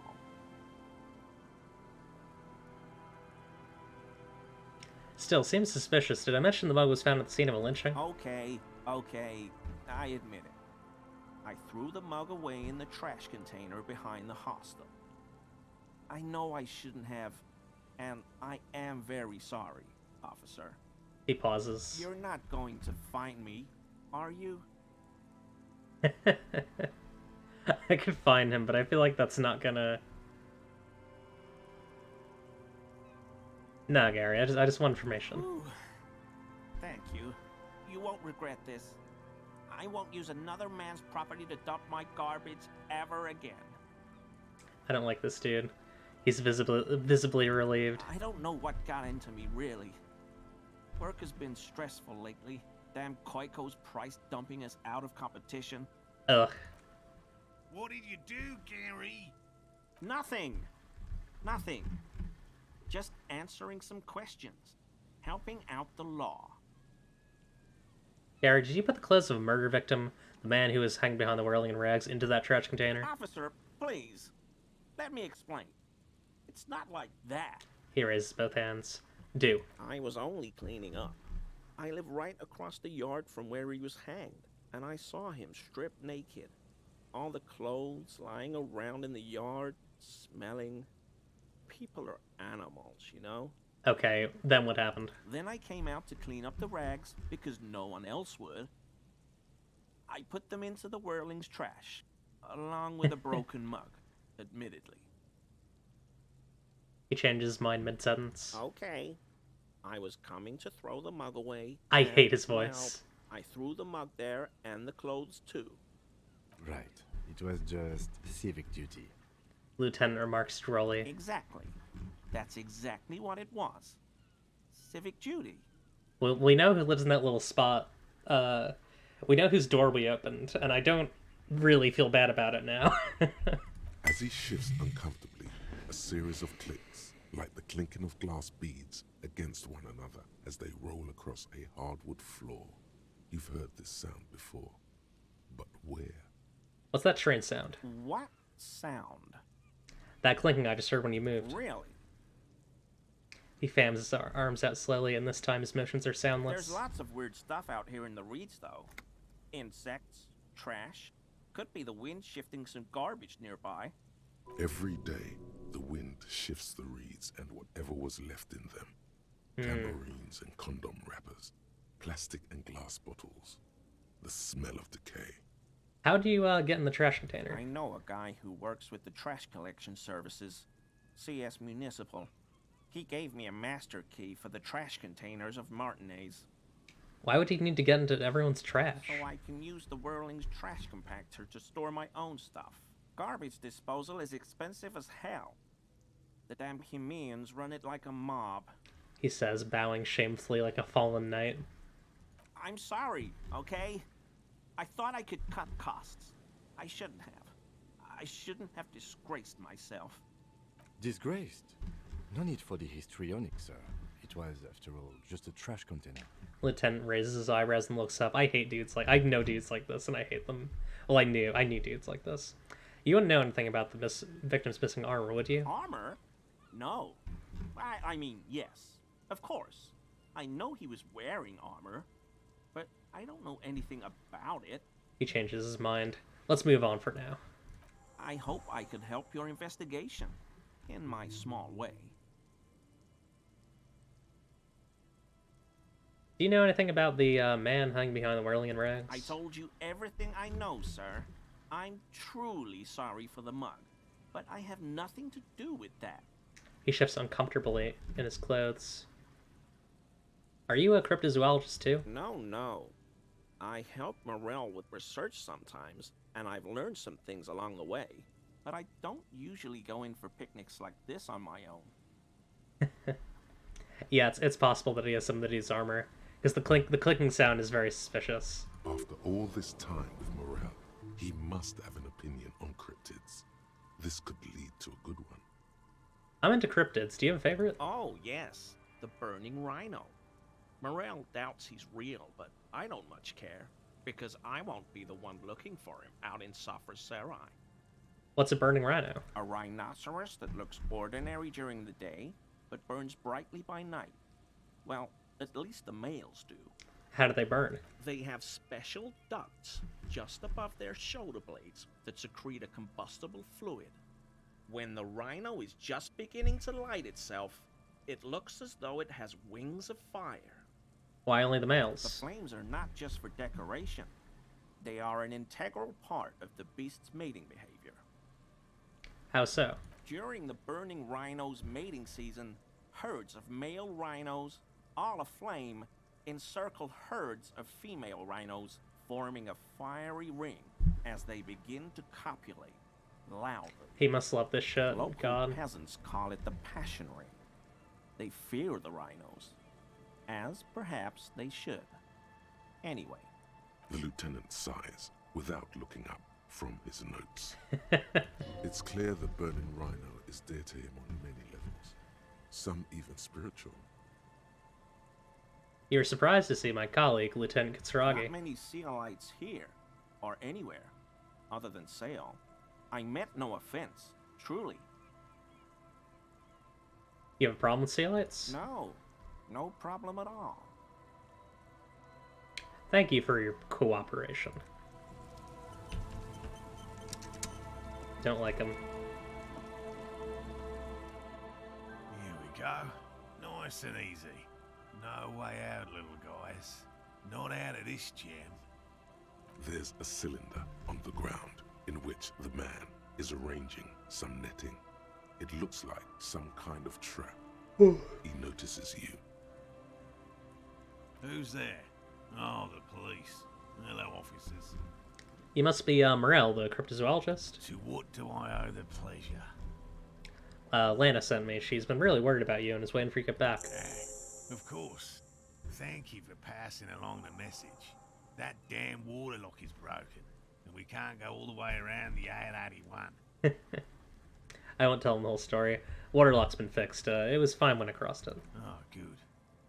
We should really be getting back. Gary could use a hot shower and a warm bed. Did he say we can go back now? Yes, Gary. We can go soon. If you see Lena, tell her I won't be long. He turns to you. This is a man possessed, always on the brink of some breakthrough. He won't leave if there's a sliver of hope. The great find might happen today. Sir, your wife is waiting for you. I just have to do one more round. See if the phasmid has taken the bait. Then we go in. He refastens a bit of netting that's come loose in the wind. For all his passion, this man is diligent and patient. You could learn things from him. Tell me about this phasmid you're looking for. Which is why we've been knee-deep in the reeds laying traps for it. Oh, it didn't do the whole line. Well, first of all, it's damn difficult to find. What makes it so difficult to find? Good question. Being a phasmid of the order Phantasmodea, a ghost insect, it disguises itself as plant matter. In this case, the reeds. Awful lot of reeds around, aren't there? He looks around. And I suspect it may have also developed other specialised techniques to protect itself from predators or scientists in our present case. What sorts of specialized techniques is the Phasm been using to hide itself? It's my hypothesis that it has evolved certain electrochemical defences that allow it to interfere with animal perception, impeding pattern recognition, confusing the visual cortex. But I cannot describe how these defences work, much less how they evolved, without studying a live specimen. A live specimen? Yes, it makes perfect sense. You're beginning to suspect there's something paranatural about this phasmid. A ghost insect, he said? These people are looking for a ghost. I'm gonna pop another Shivers, I think.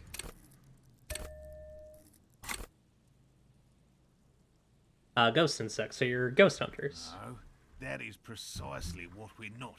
We are zoological specialists, looking for an extant species of phasmid. How big is this phasmid? I'm expecting it to be quite giant. One known species of phasmid, called the Megaphasmodea zoensis, is about the size of a grown man's forearm. So, He leaves the conclusion up to you, really. I love to look for a funny ghost. Why are you so interested in the stick bug? Aren't there more sensational animals out there? typical rookie assumption. Insects are much more sophisticated creatures than those unversed in zoology give them credit for. He flashes you a sideways smile. Even simply catching a glimpse of the Insulindian phasmid would be the apex of my, of any, cryptozoologist's career. But to study it and its defences, find out how it stayed hidden so long. He shakes his head. What have you discovered about it so far? Very little, I'm sorry to say. No one's ever captured a specimen, so all our information is based on first and third-hand accounts. So no one's ever found one? Not yet. That's what makes it a cryptid. He holds up an index finger. Just out of curiosity, if there's no proof of its existence, how do you know it's real? Lieutenant interjects. I know it's real. The cryptozoologist says, briskly enough that even he seems taken aback by it. By which I mean, I've heard enough first-hand accounts to believe quite firmly that the Insulindian phasmid is more than mere superstition.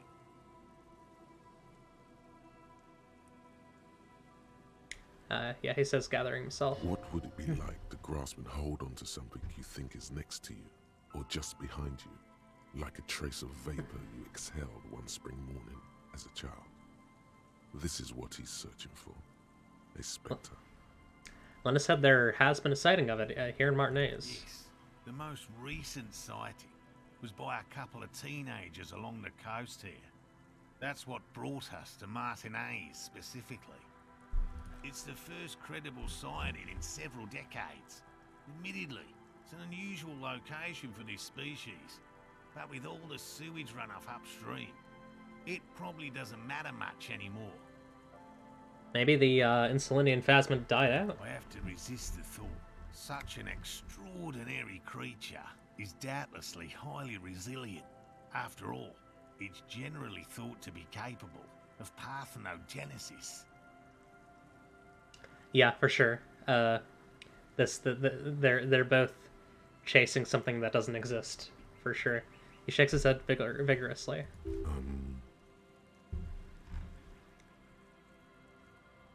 The parthenogenesis? Yes. The females don't need males to reproduce. It makes it easier for a species to survive in adverse conditions. That's pretty clever. Yes. The Insulindian phasmid is a very clever insect. That's why it's so damn difficult to catch. But as a scientist, I'll try my best to remain dispassionate. Tell me more about these traps. Well, they may not look impressive, but Lena designed them quite cleverly, so I'm sure they'll do the trick. How do the traps work? Simple. Attracted by the locusts, the phasmid crawls down the funnel and, having eaten its fill, can get back out. Interesting. At least, that's the intention. The net isn't a perfect solution, but we didn't want to use anything that might damage the specimen's delicate exoskeleton. Lena designed the traps then. Yes. He says with some pride. What are you using as bait? Locusts. Nearly all known phasmids are herbivores, of course. But we've hypothesized that the Insulindian phasmid might occasionally prey on other insects. He gestures towards the trap. Inside the traps, a number of locusts crawl and tumble over one another in a tiny, chittering swarm. Well, what are you going to do if these traps don't work? They'll work, I assure you. The predatory hypothesis, using locusts as bait, accounts for the failure of previous efforts by other teams, which use plants. We have given this some thought. Let me ask you about something else. Yes. What? Lena seems pretty eager for your return. And I'm eager to return to her, I assure you. But I can't leave before we finish with these traps. My wife understands that just as well as anyone. He looks south, where Lena would be. Come on, Morel. We've been soaking out here for days. It's time to go back. And leave the traps? Absolutely not. I won't let Lena down. He yells in response. Come on, she wants us back. I'm soaked up to my nuts over here. We'll both catch reed crabs if we don't dry out soon. Come on, you're doing this for yourself, not her. I'm doing this for science, and so is she. I didn't know the Phasmid was so important to Lena. Of course it's important to her. She's seen it. A verified sighting, on record. One of only 4 this century, and it's hers. Really? She's sighted the Phasmid? She didn't tell me that. Yes. That's how we first came to know one another, in fact. But that's her story to tell, not mine. He coughs, then continues. I'm thinking he might have, pneumonia. Needless to say, you must ask her about the mysterious phasmid. Yeah, for sure. Suffice to say, it's long been our dream to find proof of the Insulindian phasmid together. I can't abandon course now. Another cough into his fist this time. Maybe you could go back to the whirling, warm up, come back, check the traps later? Oh, no. The traps need to be monitored on a regular schedule. What would we do if the phasmid were to starve while we were sipping tea at the hostel? He's dead set on this. What if we check the traps for you? I didn't expect you to take such an interest in our work here, officer. I feel like he's not going to change his mind because his background literally has the reads in it. Cryptozoology and detective work are very similar. Yes, indeed. Both require a great deal of research, attention to detail, and, above all, persistence. Where are these traps? There are 4 in total. One is to the south, on this little peninsula, by the boathouses there. It's very near. He points south. Another we set in Land's End, to the northeast.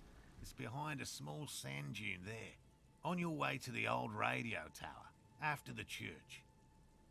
The third is set near the canal, where you crossed, by a concrete slab. A big thicket of reeds going up the slope, and among them... He gestures the trap in front of him. You should check at least one of those before returning to this one. Since I just said it.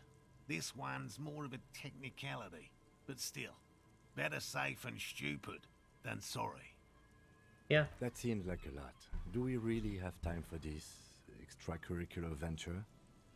The pursuit of knowledge is its own justification. Is it? He doesn't seem too convinced, but the small shrug indicates why not. If you think it's important, you have been right before. What do I do if there's a phasmid in one of the traps? Bring it to me at once. Just make sure the trap is closed tight. What if I encounter the phasmid in the wild? That's highly unlikely, officer. But in the event you do, I'll spray you with a pheromone mixture I developed. He takes out a small white spray can. It's made of musk and research chemicals. The pheromone should attract the insect to you, or at least prevent it from bolting at the sight of you. It's quite potent. Will last you about a week. Lay it on me. Wise choice. He douses you with the odd smelling spray, and then gives you a satisfied nod. This is the smell of dying reeds, of longing crumbling into the water. Oh God. I hope you're not buying this. He dispenses it without letting you touch the canister, so it would be precious like holy water. Lieutenant wrinkles his nose. It is precious. A single dose cost me 50 Damn. real to develop. Not that I expect you to understand self-financing. Yeah, they describe the one's stick own bug. research. He looks to the lieutenant with disdain, then puts the spray back in his pocket. The last one was apparently about the size of a human arm, so that's pretty big. I'm ready. Let's get to it. Right. Which means you two can pack up and go back to the whirling. Whatever he thinks about this detour, it's clear that these men are exhausted and in need of assistance. Even if I don't necessarily believe in this thing, but I don't know. Oh, you know, I might have. Was I spoiled about this? I don't know. I might have been. Whatever. It's fine. Whatever. Finally, someone's talking sense. Hate this dude. Hate him. Thank you for your help. Gary and I will start breaking down camp. If you have any more questions, now's the time to ask. We'll be gone once you get to it. If it's more cryptid-related business you want to discuss, you'll have time for that later too. But what if the information is vital? On the hunt. How do you become a I've cryptozoologist? just always liked animals and puzzles. Searching for cryptids is a bit of both. Yeah, agreed. Yeah, I agree. He's got to go home. He's got to rest. He seems reluctant to talk about himself, but he'll open up if you prod a little. Why not just become a zoologist? Real animals are puzzling too. Real.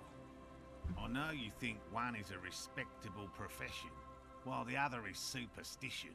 Everyone does. I don't. It's a profession just like any other. Indeed. My methods do not differ from other scientists. I simply draw upon a wider variety of evidence. And I have more hope that something truly surprising might happen. And has anything truly surprising ever happened to you? No, as I said, I have yet to catch a cryptid, although I have come close. Close enough to keep trying. That's a different line than what he said, if that's what you're getting at, but I have come close. So you're living your childhood dream out here. It's not child's play. Just because I have to traipse through the mud every so often. His eyes narrow. What kinds of evidence do you use? Everything from forgotten regional law to newspaper accounts, like the one that brought us here. To It is look getting for the late. phasmid. I keep a very open mind. He's interested in things that people believe that scientists don't. Yeah. You think other scientists don't listen to ordinary people enough? Most establishment scientists only care about reputation and remuneration, not real research. And Yeah, me certainly too. not the truth. They're Feel a bad. cowardly lot. And both the field and basement archives can be dangerous places. So you never discovered. So you never discovered a cryptid. No. Very few cryptids are ever discovered, and not for a lack of trying. To stay hidden is a cryptid's primary quality. It's even in the name, cryptid. So how many cryptids have been found? Of the list of cryptids kept by the Cryptozoological Society of Chemnee, which is 4,082 items Yeah. long, about 2,000 have been confirmed as hoaxes. Huh. 2 are categorized as confirmed discoveries. The rest are in differing stages of discovery, refutation, and data collection. Only 2 have been proven to be real. Yes, the Chateauquan forest pygmy, who turned out to be an extinct species of primate, and a cave salamander from Hugo Grad, who is, honestly, quite unremarkable. It's in a zoo somewhere. We cryptozoologists are brutally honest with ourselves. More so even than the public. With cryptids, most cryptids are hoaxes or they are never found. That does not mean we should stop searching. You know, that's kind of an honest, like, at least he's got an honest view of it, I have to say. Not approvingly. Then the insulin in Phasmid will be the third. Indeed. If our expedition is successful, every paper in the world will report on it. From Revachol to Dushantu. It will be a zoological miracle. He does not smile, just looks you in the eye. It's a forceful gaze. The hair on your arms stand up. Electricity. Sounds like reeds hissing. Thanks for explaining that. Now, about something else. Let's talk about specific cryptids. All right. What cryptids precisely? I usually discuss these things with specialists, so I don't know what. He eyes you skeptically. You can use a lot of time talking to this guy, Jesus Christ. Like, in-game and out-of-game. We would have to discuss. He wants to say, but decides against it, since you've offered to help. What cryptid did you almost catch? You said before that you almost caught one. A willow person. It's a long story.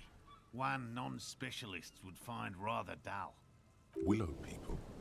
Not at all. What are willow people? They're not people, really. Some argue they aren't really animals, as they seem to have evolved directly from trees. He says it in a self-explanatory, everyday manner. They're very, very thin, almost flat in fact, and can camouflage themselves easily, wrapping themselves around trees and blending in with the tree bark.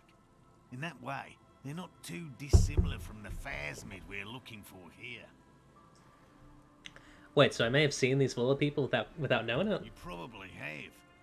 How'd you almost catch a willow person? Gary and I painted an entire grove's worth of trees in slow-drying paint. It was a bright lavender colour. I was hoping one of the willow people would get paint on it and not be able to camouflage itself. After waiting in hiding for hours, I saw a figure slip from one of the trees, a lavender shadow, dashing through the grove. And then? I chased it with a net. Not very elegant. You can't be elegant in the field. And, well, it was faster than me. A lavender shadow. He smirks. I know you think we were snacking on funny mushrooms. It's easier to mock someone than to admit that the world might be more interesting than you've imagined. Furthermore, I'm not saying it was a confirmed sighting. I'm painfully aware of what goes into verifying such things. There is a serious possibility that I saw a squirrel or a trick of the light. I am my own harshest critic. He raises his finger. And Lena's sighting of the phasmid, is that? Confirmed. It's 100% verified and meets all the standards of an authentic cryptid sighting. He replies quickly. Your friend Gary told me about the burning rhino. Did he? That one's a hoax. Some Seraise rice farmers set fire to rhinoceros cadavers. Oh God. Use them to scare tourists. He lowers his voice. Have you told Gary this? Many times. It always turns into an argument. I don't want to repeat it. The rhino holds a special place in his heart. Let it. Myths are part of my field. It's a gut feeling. He knows it exists. Fuck the so-called specialists.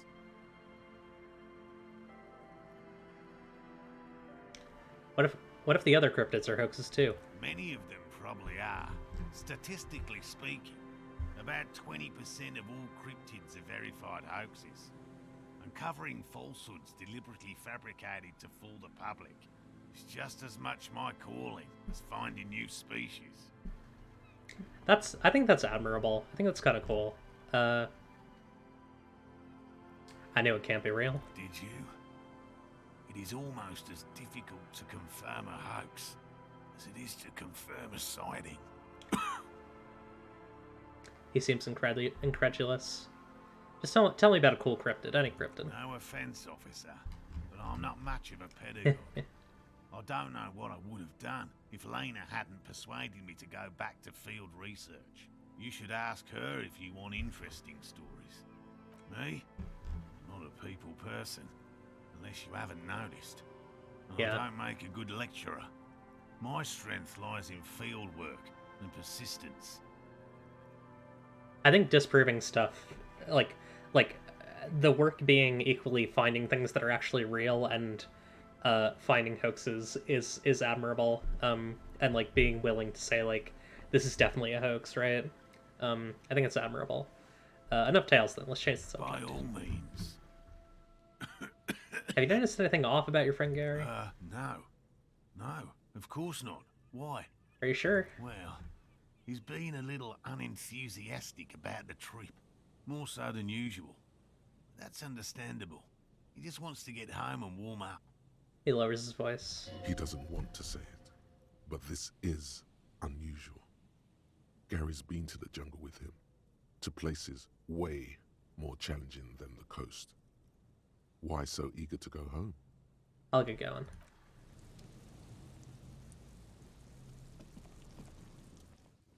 Hello again. Very Yeah. generous. Still only 8%. I'm gonna need to get more composure, which I don't really think is gonna happen. I don't know if I'm gonna be able to figure out this guy. Either way, let's...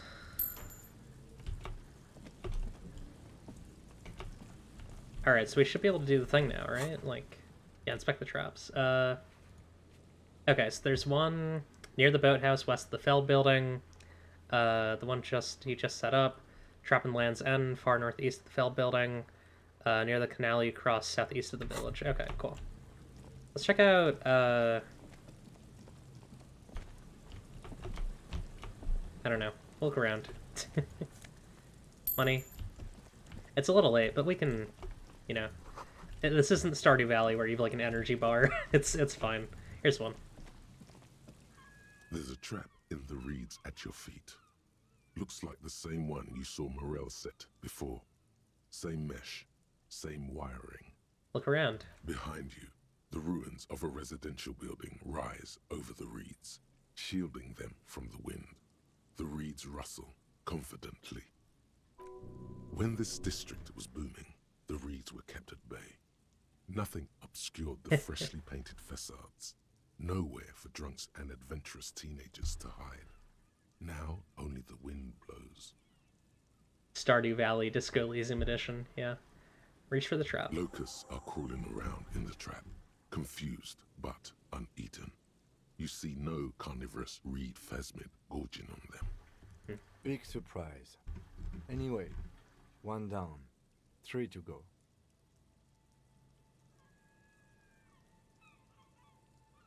No need to grin. I'm not expecting to find anything. I'm helping some citizens and getting some fresh air. I meant no offense. Just... Lieutenant doesn't know how to finish the sentence. He looks at you, putting the trap back on the ground. Cool. So I think I need to, every time I check out one of these other ones, I need to go back to the main one. I'm pretty sure. Money. The boathouse is shoddily constructed. A strong breeze might blow it over. Oh, what are you? Oh, a magnesium and oversized superstar sunglasses, which give you +1 savoir-faire and -1 visual calculus. Cool. I'd love to get another, or a hat that's good. I'd love to get a good hat. Okay, they left. Let's double check this one. This is the trap Morel just set. Checking it over, he said, is just a technicality. But... Look around. The reeds hiss and shake in the darkness that has settled over the abandoned camp. The later it gets, the colder. Remnants of the camp can still be seen in the sand. The fire that's gone out. You feel strange, somehow. Reach for the... Excuse me. Reach for the trap. This trap is also full of panicked locusts. No sign of any cryptozoological beast inside. Another empty trap.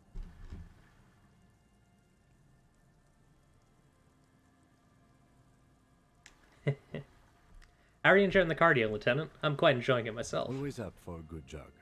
Otherwise, would I still be on this case with you? He smiles and raises his collar. It's windy. Fair enough. Alright, we gotta check the trap in Land's End and the one in, near the canal. Cool. Land's End is up this way. It's up this way. Hang on. There.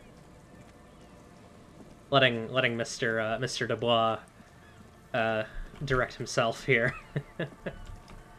And there's one last one southeast of the village, which we'll check out. Isn't Land's End, like... I forget how you actually get to Land's End.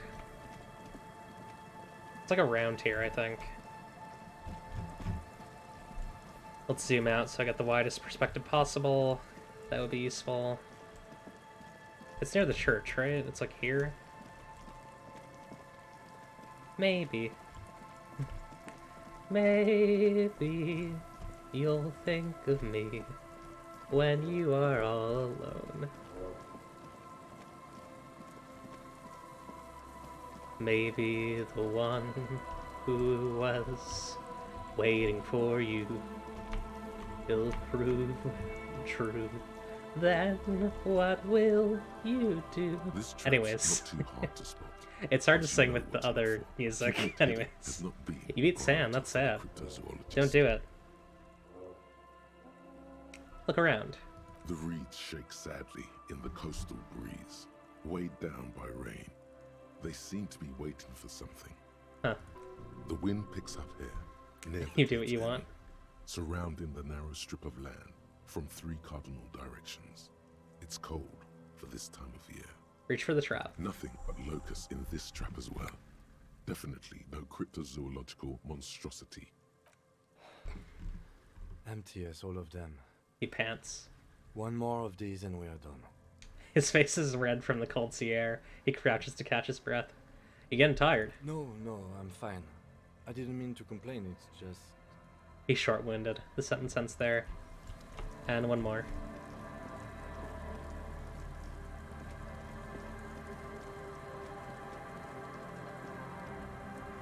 Oh, yeah, I'll answer that in a second. It's so loud. Hang on. They really picked some music that feels like trying to shout over the wind on the coast. It's good. But yeah, that snake or snake-like... I know, isn't there like a snake, or it's like a lizard that lets you like it like cancels out the force. I think there's a lizard that cancels out the force. I think that one's cool. I forget what it's called, but it has like an aura. The store is closed for today. Time to put the kids to sleep. Nice. Oh hey, more stuff. Oh right, I'll deal with that stuck guy. Actually, he might be in trouble. Maybe I should go deal with that. Let's take a look. You doing alright, buddy?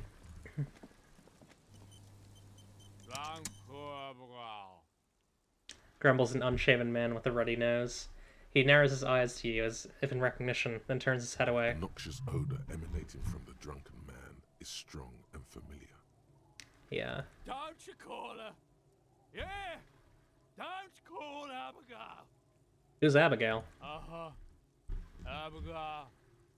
Don't you fucking call Abigail. He draws out a disgusting snort, then mumbles, waving a finger in your general direction. Abigail is his wife or girlfriend. Chances are she's gone. Calling her wouldn't make it any better or worse. Yeah, except this lizard for some reason.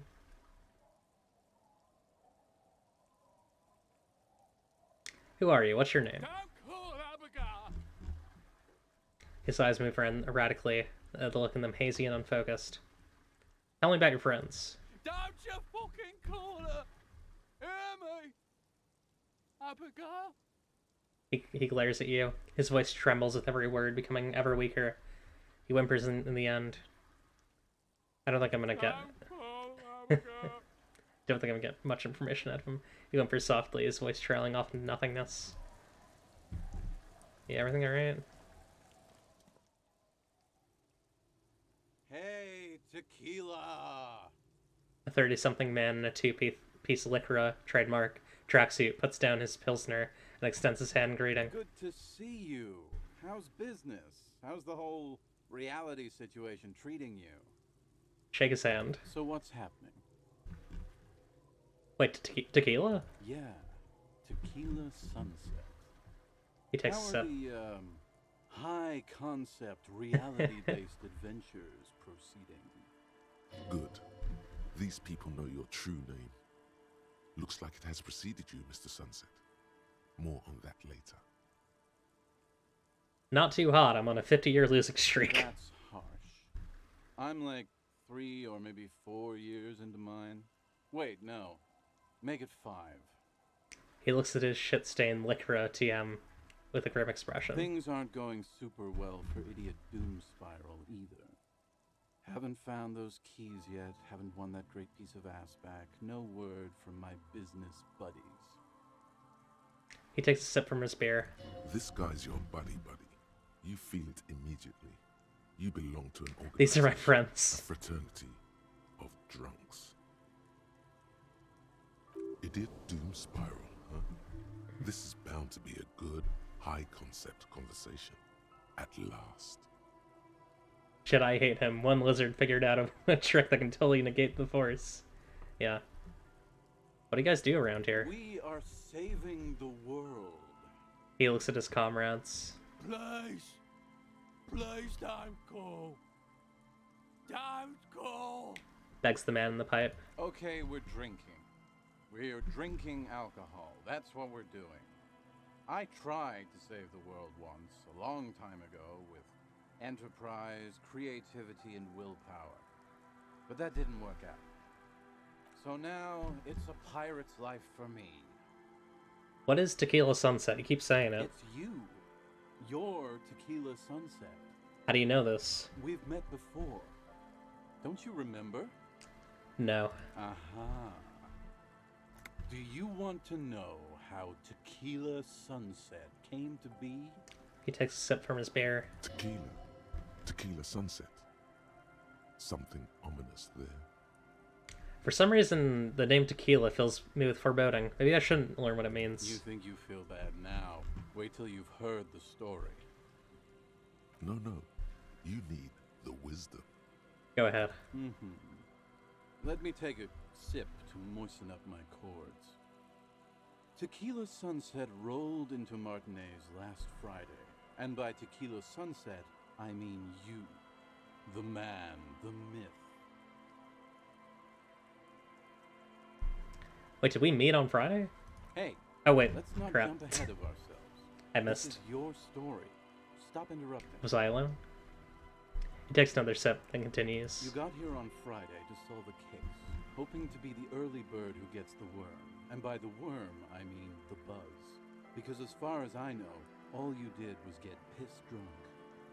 Word on the street is you went around the local hostel telling people that you're a police officer, and that it would be really fucked up if you shot yourself in the head, right in front of them. Yep. That's pretty high concept, if you ask me. We've known about this. It is. The lieutenant's brow is furrowed. He's listening as casually as he can. What happened then? It was a late Saturday night when we, the Union of Moribund Alcoholics, were getting our drink on. Nothing remarkable about this. We get our drink on 24/7. Makes everything warm and glowy. I trust you know the feeling. One moment we hear the sound of a motor carriage revving up somewhere on the plaza, followed by a series of dings and bangs. Do you remember the sound of wood cracking? The billboard? Naturally, loud noises pique the interest of anybody owning a pair of ears. That's just the reality we're in. Naturally. Anyway, there was a brief silence. A gasp of silence, if you will. Followed by a real commotion. A performance artist, yeah. We heard the carriage careening towards the coast at top speed. Sounded like someone jumped the canal. We grabbed our brewskis and rushed to the jetty. Never underestimate the speed of an alcoholic. 3 men are standing on a wooden platform extending out from the shore of a dilapidated fishing village. Their cheeks red, spirits high, beers in hand, eyes glazed over. Data cop. I mean, there's like the disco cop, kind of not class, but archetype that you can do. What we saw was a sight to behold. A beat-up police carriage containing you. Right there on the beach. You rev the engine and scream at the Stretch. top of your lungs. Good idea. Oh yeah, Apocalypse Cop is also pretty good for that. Sorry, I'm stretching.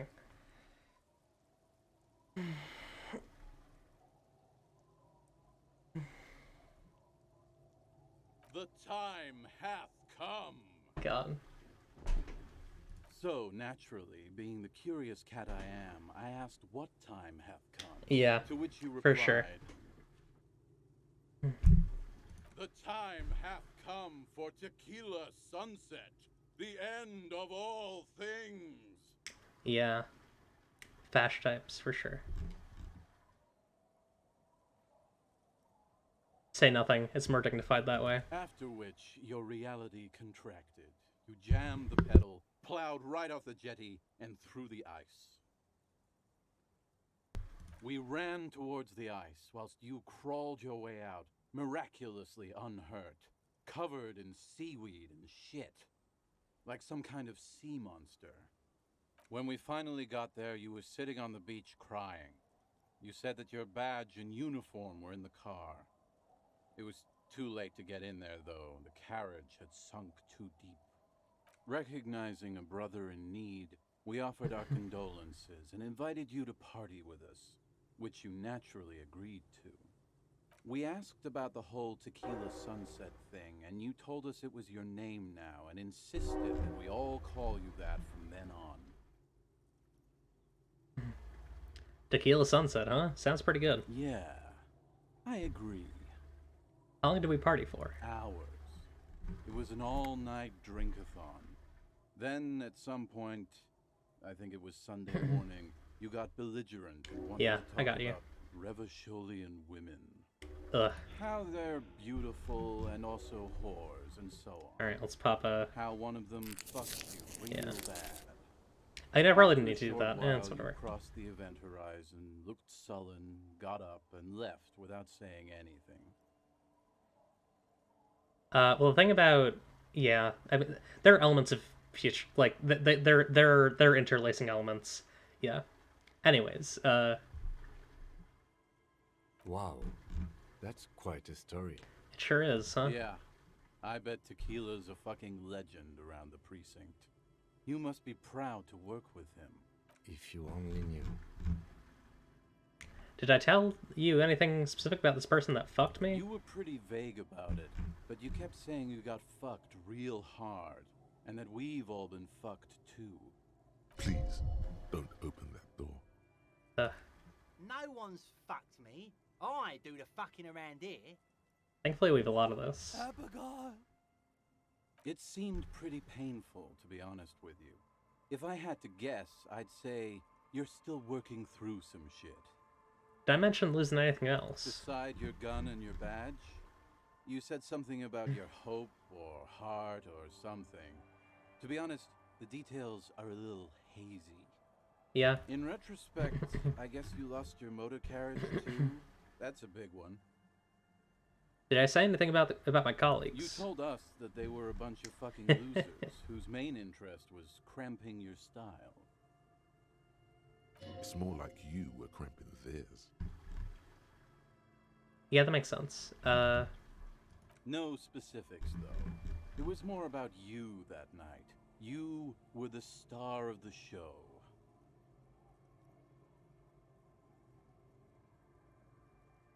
Yeah. Alright, I'm gonna keep focusing on the game. Did I say anything about the case? Yeah, you said it was no biggie and that you'd solve it in no time. And that you didn't need anyone to do it. You're doing it solo now. Takes a strong quaff of his beer. A lot of cops go solo and hermit once they reach that level of alcoholism. Yeah. It's not meant as a joke. He's sorry for the hermit cop. Do we talk about politics? Yeah, you kept talking about how the coal mine owners were fucking us all over, just like that woman fucked you. I didn't agree with you, by the way.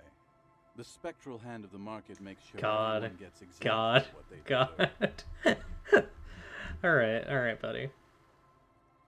You get a read on what kind of cop I was? You kept apologizing for being such a bad cop, and for the damage you've inflicted on everyone around you. I'm guessing this draws from what you do in the actual game, which is interesting. You also kept pausing to knock the heel of your hand against your temples, saying, "Stupid, stupid, stupid."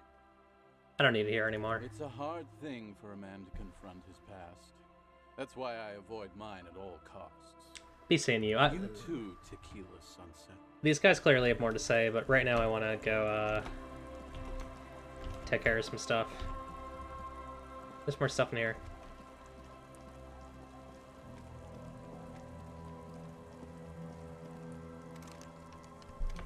Oh, fry bar. Nice.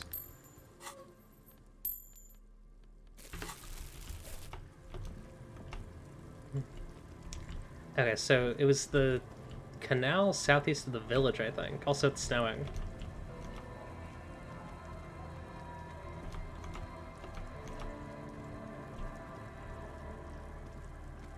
When they say canal, do they mean like the, you know, the actual like thing here? Like the lock? God, I'm so lost. Oh, there it is. It takes you a moment, but finally you spot the last of Morel's traps. This one's partially obscured by the reeds. Look around. The reeds bend forlornly toward the sand. Snow covers the broken stalks like a shroud, and they shimmer, ghostly, in the darkness. In the east, the city center hums to you. The constant, distant song, louder on this part of the coast, nearer somehow. And there's that cold again. Always the cold. Reach for the trap. The trap feels light and silent as you pick it up. Something is different here. Look closer. No locust. Oh. No phasmid either, but still. Look closer still. Well, the bait worked on something. This doesn't mean it was a reed monster, though. Unless you see one in there. I just see an empty trap. The netting is a little untidy, messier than the others. Like someone or something picked up the trap and shook it before dropping it back down on the ground. I do get the feeling that someone or something may have messed with the trap. Perhaps our cryptozoologists have competition in the form of an actual entomologist, or someone else is sabotaging them. I could present more theories, but then I would be taking this on as a case, which I'm not. You're right, but I still need to tell the cryptozoologist about this. Okay. But after that, we get back to our own assignments. There really is no explanation for this detour right now. None. None whatsoever. Leave. No, I mean, there is. Guy might have died of pneumonia. I think that's a pretty good reason. I do actually want to just quickly go back to the main one. Because I'm curious. Yeah, I guess... I don't know. I'm going to follow my suspicions here, because I am kind of curious. It might be a waste of time, but I want to see if... Here we go. I want to see if the one up here maybe has... Oh, hang on. Winter, slow to let go of Rivershaw. Flecks some more wet snow from above. Look around you. The snow falls lazily, making the beach sand paler still, mixing with the rust-colored sewage runoff. And to think, it seemed as though it were already spring. How does it feel? The melting snow seeps through your thin clothes. Oh wow, I can do this thing again. This is fun. Grandchildren out dressed so lightly in this weather. You look around. What's in the west? More winding coastlines lined with abandoned buildings, crumbling piers, salt water lapping at their dark piles, grey and red forgotten city blocks, what remains of the pre-revolutionary effort to gentrify the coast. And beyond that? The waters turn black, coal city in the shadow of San Martin, a boom town, back when coal extracted from countless shafts near the city was needed to power Revachol. No more. The coal was supplanted by petroleum from the ocean floor, and hydropower from the Esperance. Everything crumbled. These days, only the weakest remain in Coal City. Their hopes of getting rich linger in the defunct shafts under their feet. What is there? Below the old mines, L'Océan Municipal, Revachel's underground cemetery. Le Petit Rat braved the underground passageways. Le Royaume. Le Petit Rat. Children under 14, they go underground looking for artifacts to sell to foreign museums. Oh God. And for fabled relics. Their parents let them. They go deeper. Deeper. After rubies, Melchiorite, lapis lazuli, plundered from Safle and Seol during the time of the suzerain. In the burial chambers of the kings, Grand Old Philip, Guillaume II, and even in the mausoleum of Philip the Opulent. Can we stop talking about dataism? I don't really feel like I'm able to respond to it. 2 kilometers underground, in a winding shaft along whose walls mirrors have been placed, so that daylight may eternally. No worries, just I don't want to hear about it. All the kings. Yeah, I don't really know what to say because I don't know anything about it. I'm not experienced enough on it, and I just kind of feel like my chat is becoming walls of text that I can't respond to. So, yeah. The mausoleum contains untold quantities of gold, and that special, purest of the pure magenta coat. Very good. Don't worry about it. By Revacholian royalty. Magenta cocaine, Jesus. Wipe the snow. Wipe the snow from your shoulder. Few Batira return from the shafts. Even fewer find what they're looking for. A small child steps out of the black tunnel with silver trinkets in her pockets. All around her, white snow on the extinguished coke furnaces, and on the weather-worn shacks where fathers beat their sons after drinking. The snow melts on your fingers, turning to water. Yeah, I might add a, like, no off topic, or maybe, I don't know, I'll think about wording, but, like, I might add a rule, because, like, I can't really, I don't know, I feel like chat can be intimidating for, like, folks who are coming in if it's just, like, really in-depth conversations about stuff that aren't things that aren't related to the game, or things that the streamer isn't talking about, you know? But yeah, if y'all want to continue this conversation in the Discord, that's more than fine. Just, you know, not on the Twitch chat. What's in the east? The canal you crossed to get here and beyond it.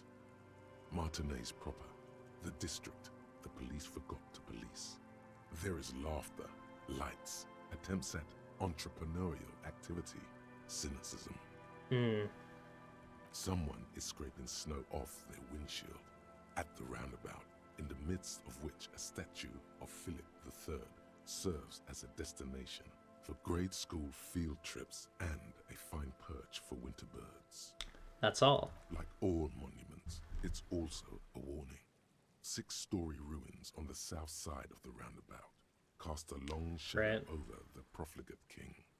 And further. A fenced-off yard.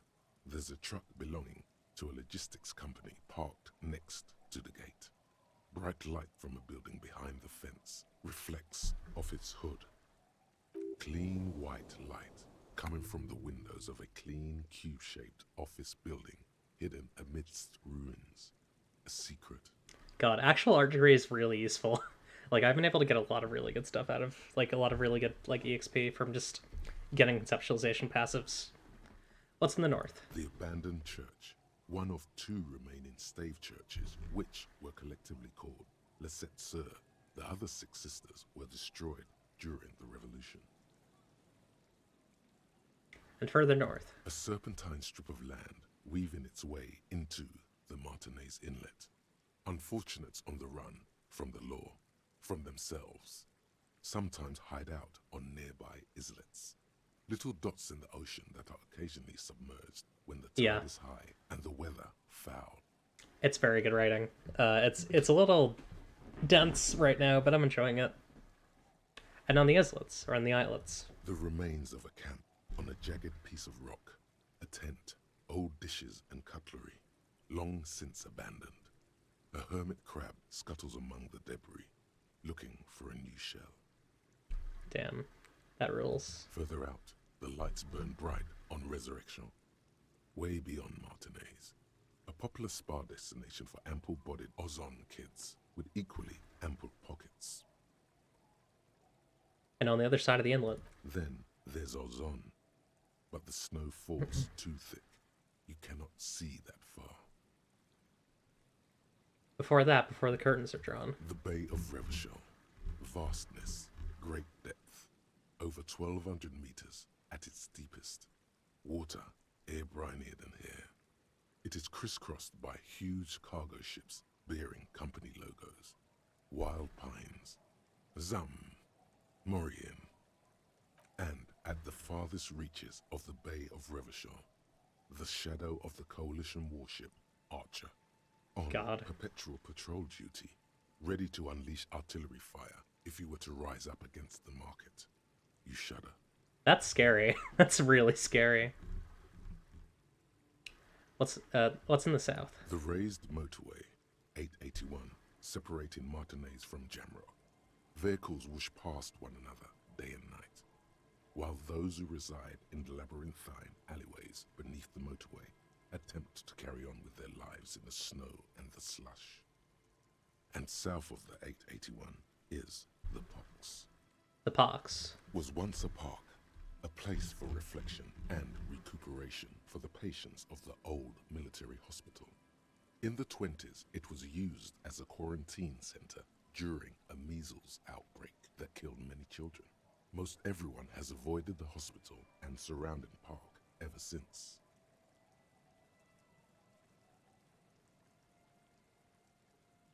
Sorry, just double checking my phone. Okay, I still got some time. The Pox is completely wild now. Evergreen thickets covered in snow and industrial dust. Feral dogs and even wolves roaming in packs. The police try to keep the deepest corners cordoned off. But still. Heavy drug users do slip through and hole up in the old military hospital, hoping to find something to get high on among the hastily abandoned supplies, or just to overdose in peace. Yeah, Bun, your writing's really good. Further south. A line of motor garages with armored carapaces hunched in the cold. A mechanic is hard at work, patching up bullet holes in the side of a Capri 40. These are the garages of Precinct 41. Snow settles on the roof of the repurposed... Your writing is good. ...serves as your station. Shivering RCM personnel hurry in and out of the main entrance. Around you, the snow continues to fall. To the west, the ocean swells. No, it was home. I want more. The stairs descend to central Jamrock. God, there's so much here. Love has a snow-covered stall there, in the market across the bridge. He sells kebab infested with fly larvae to your colleagues who believe eating it will make them immune to food poisoning. Your writing is also good, Eden.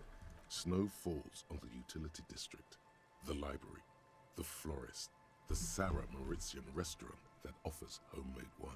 Big SpongeBob interjection energy. Brothels and drug dens, and the chop shops of the Zemlyaki. All of this built around a lake that formed in a meteorite strike. Damn, that's cool. Of this lake, there is a little ship. There are lights at the bottom of its hull. They are lights directed toward the seafloor, looking for something, like whiskers. For what? A chill comes over you, crawling down your back. The sand under your feet is wet. Somewhere in the south, tarpaulin flap in the wind. Won't answer. You're silly. What's above? More Coalition aerostatics. Occasionally, lights flash as they maneuver through the falling snow. One large airship carries crates. I wonder what that looks like. Like, because you can't see it. What's below me? Layer upon layer of sand, poisoned with industrial runoff. The storm drainage, hidden bunkers. Rats scuttle. Tell me the secrets of the sands, Wind. Someone stuffed a big old polar anorak into a concrete pipe under the boardwalk. It would keep you warm. You would probably never happen across it. But who knows? Huh. Stomp your feet for warmth, brushing off the snow. We should keep moving. Who knows when the snow will let up. Yeah. For sure. That was cool. Why was I here? Oh, yeah. Right.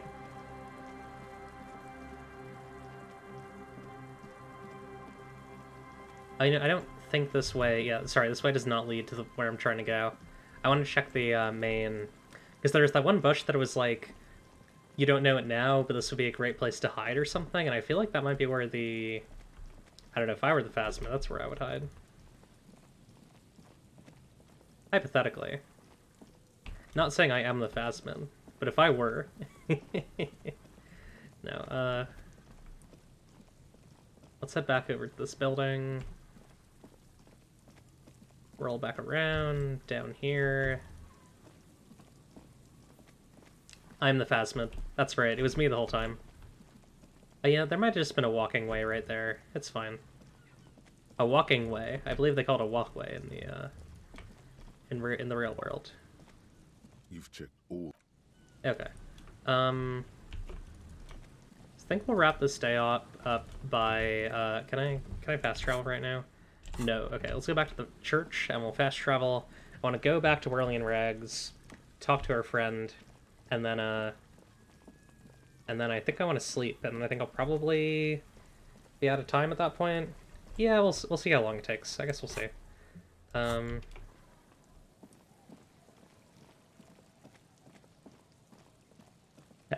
Clip stick. Yeah, my final form, stick bug. Back to the Martinez waterfront. Back into the Whirly and Rags. We'll talk to Morel. Tell him all about it.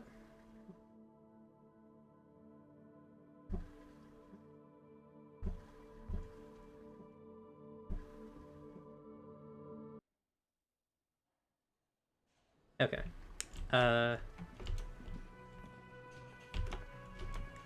Nice, they're back and happy. God, I hate Gary. It's great to see you again, officer. My wife can't wait to thank you. My wife? Talk to her. A hydrate, I'll take a drink. He grins, bowing awkwardly.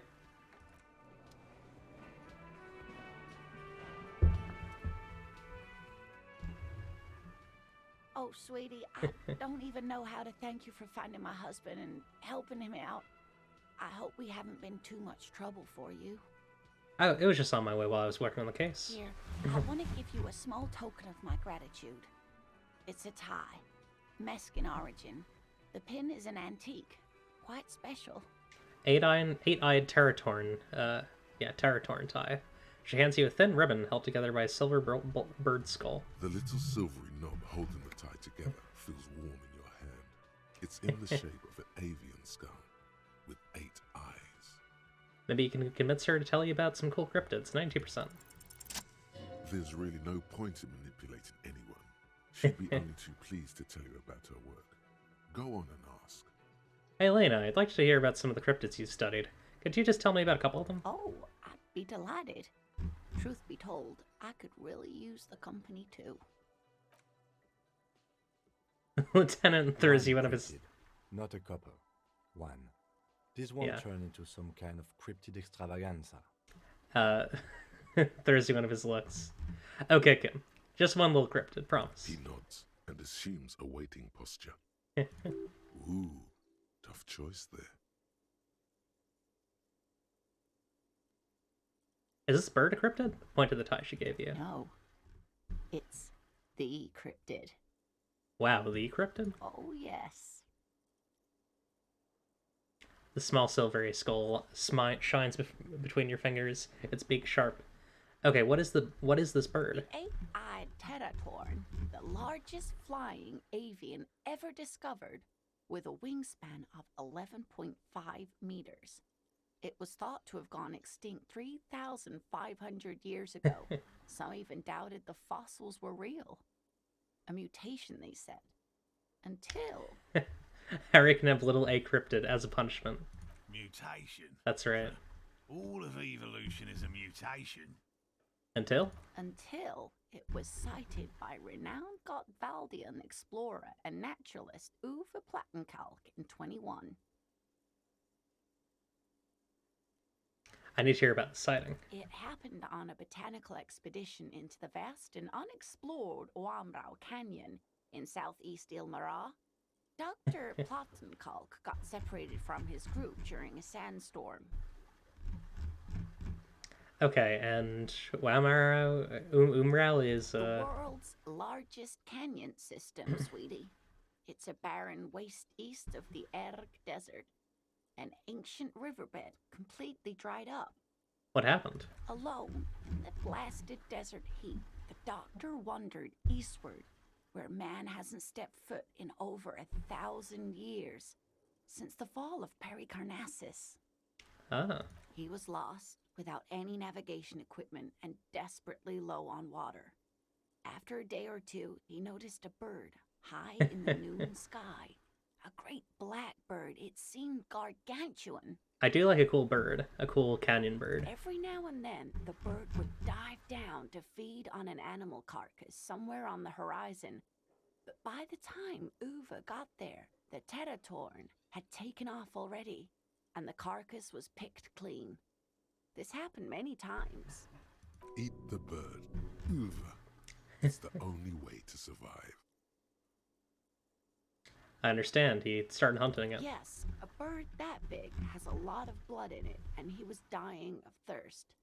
For many days, Dr. Plattenkalk followed the Teratorn until they reached a great canyon wall where the bird finally landed to rest. I love to be a huge bird. Professor climbed up there with a rock in his hand.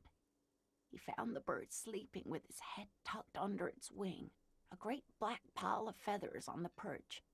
So he approached, slowly squeezing the rock in his fist. You'd coat your tongue in pearls, huh? Then the Teratorn suddenly looked at him. He could see it had 8 eyes, 4 on either side of its skull, like a spider. And the man couldn't move. He was paralyzed, frozen into place with the rock in his hand. Whatever he did, he could not get closer to the bird. Why? The bird was controlling his mind, kept him from approaching. He could step back, but every time he stepped forward, paralysis.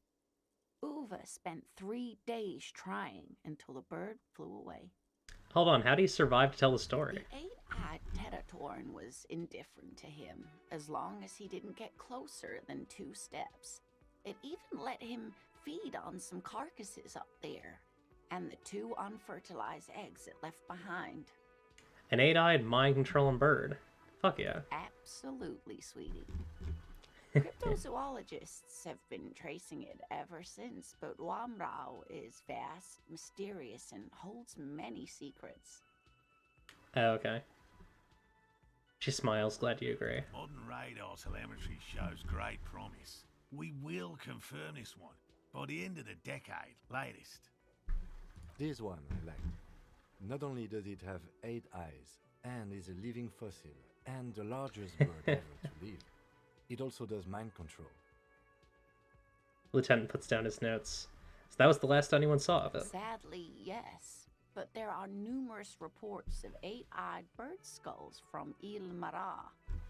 And then there's the striking resemblance to the Pericarnassian imperial eagle, an ancient heraldic symbol that is hard to pass off as coincidence. The imperial eagle, too, had mind 8 control. eyes. Not really. It's just stylization. The Right. way they drew eyes. It's not a zoological drawing. Very, very hard. This one's very famous. Everyone knows it. People will be looking at that tie on you and thinking, that man is into cryptids. So, what else do you want to know? She winks. This has been educational. Sadly, we need to discuss something else. Of course, dear.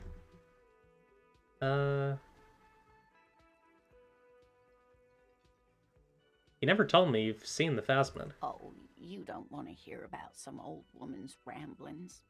Ramblings? Nonsense. Your description of the phasmid is the most precise I've ever heard. Darling, I didn't even get the size of it right. You were a child, my dear. Really.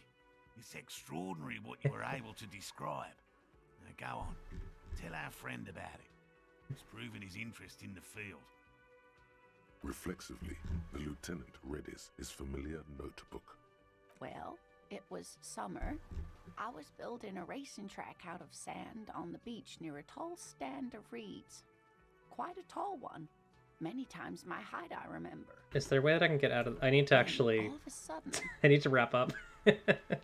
Okay, let's try and get through this quickly. Wait, where was this now for you? I'm getting ahead of myself. I was 5 and a half in Betancourt in the suburbs. My grandmother had a summer home there. She'd just started forming memories. Real memories. Not the billowy haze of infanthood. What happened? The strangest moment of my life.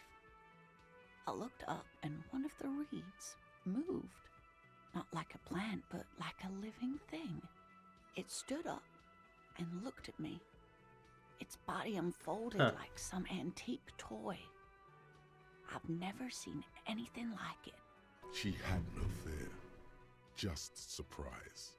I didn't know this can happen, so I reached my arm and touched the thing.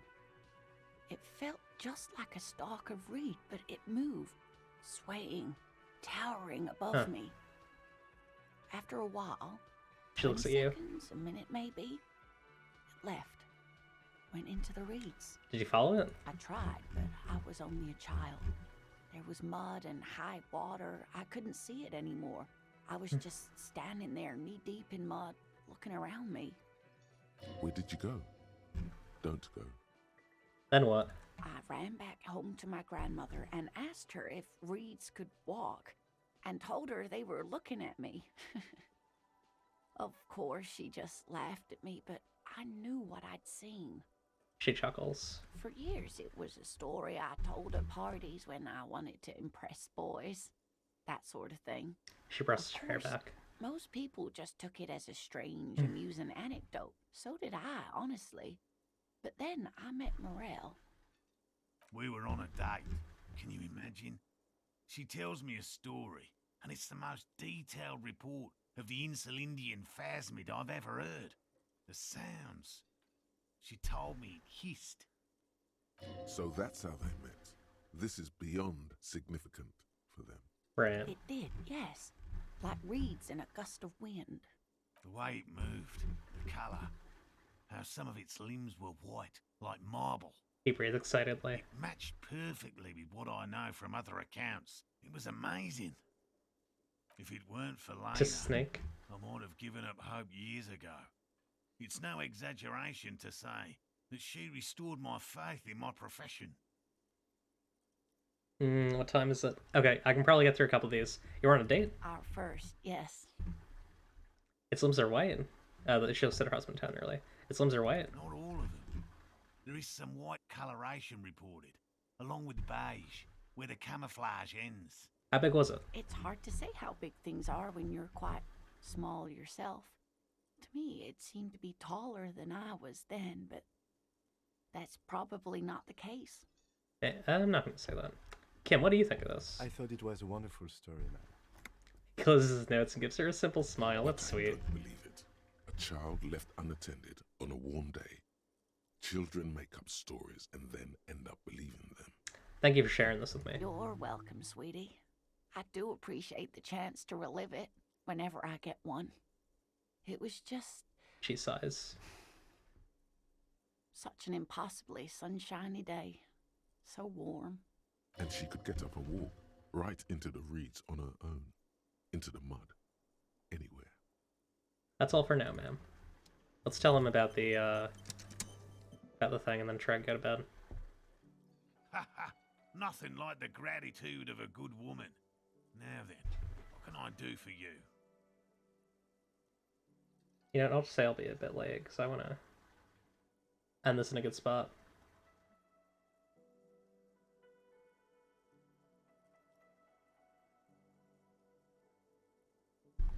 He tries to play it cool, remain professorial, but inside, this man is itching for some news on those traps. So I checked all the traps. Okay. And? And one of them was empty. Completely empty? The cryptozoologist's eyes grow wide. Again, I kind of want to see what the dream is, though. Yeah, there's nothing in the trap. No locust, no phasmid. No locusts? No phasmid either? That's not ideal, but... He rubs his chin. It just means the Insulindian phasmid is even more clever than we thought. The old woman's face lights up. Of course, more clever. The detective whispers to himself. You're dealing with a subject near and dear to their hearts. It might behoove you to tread lightly. Yes, Phantasmadeia picked off the locust and escaped. This is good news, though we'll have to reconsider the design of the traps, make them more secure. Another trip to the reeds.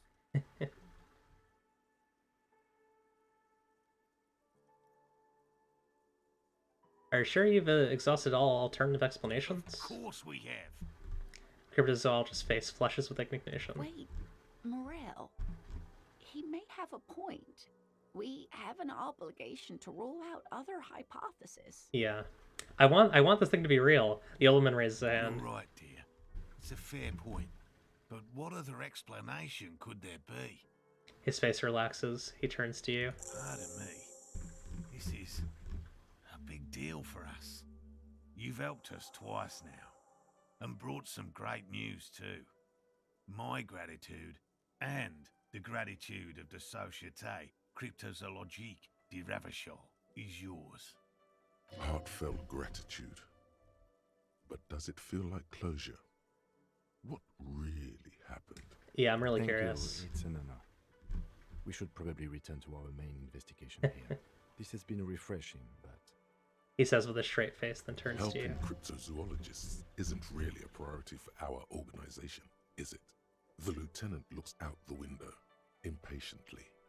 Damn it, Lieutenant. Have you no intellectual curiosity? Oh.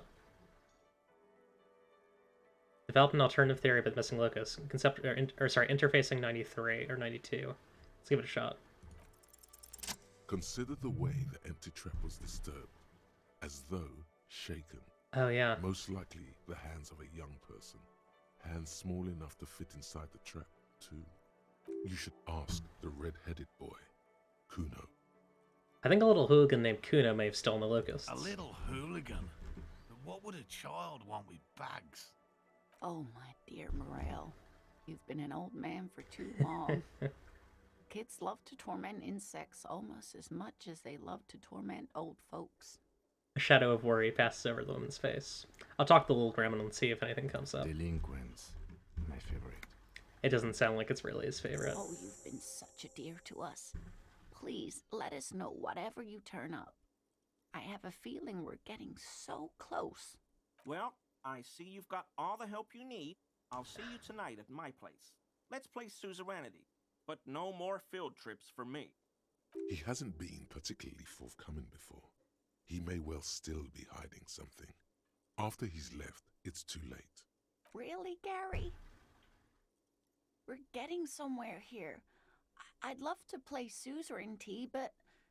The woman's voice is a little shaky suddenly. Lena, I'm sorry, but you're not getting anywhere. It was some kids. I know the little mutants around here. Leave anything out in the open and they'll steal it, even if it's bugs. He looks at his tea. Morel, it's been fun, really, but I need a bath and I have deliveries to handle.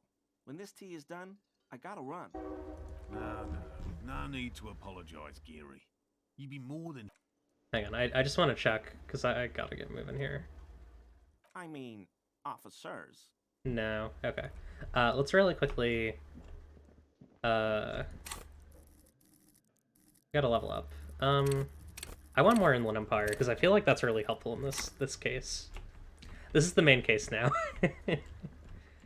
Maybe I should hold on the next rest. I don't know. I kind of want to... You know what? I already said I'll be late.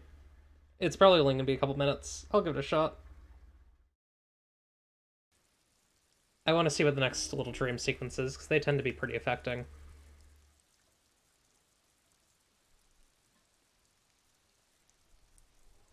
Okay. Fisherman shacks.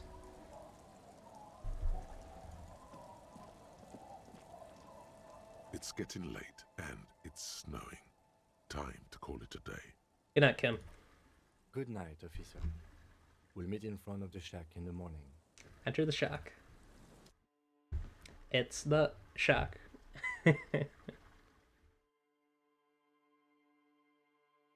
It's the shack. It's Harry Shack.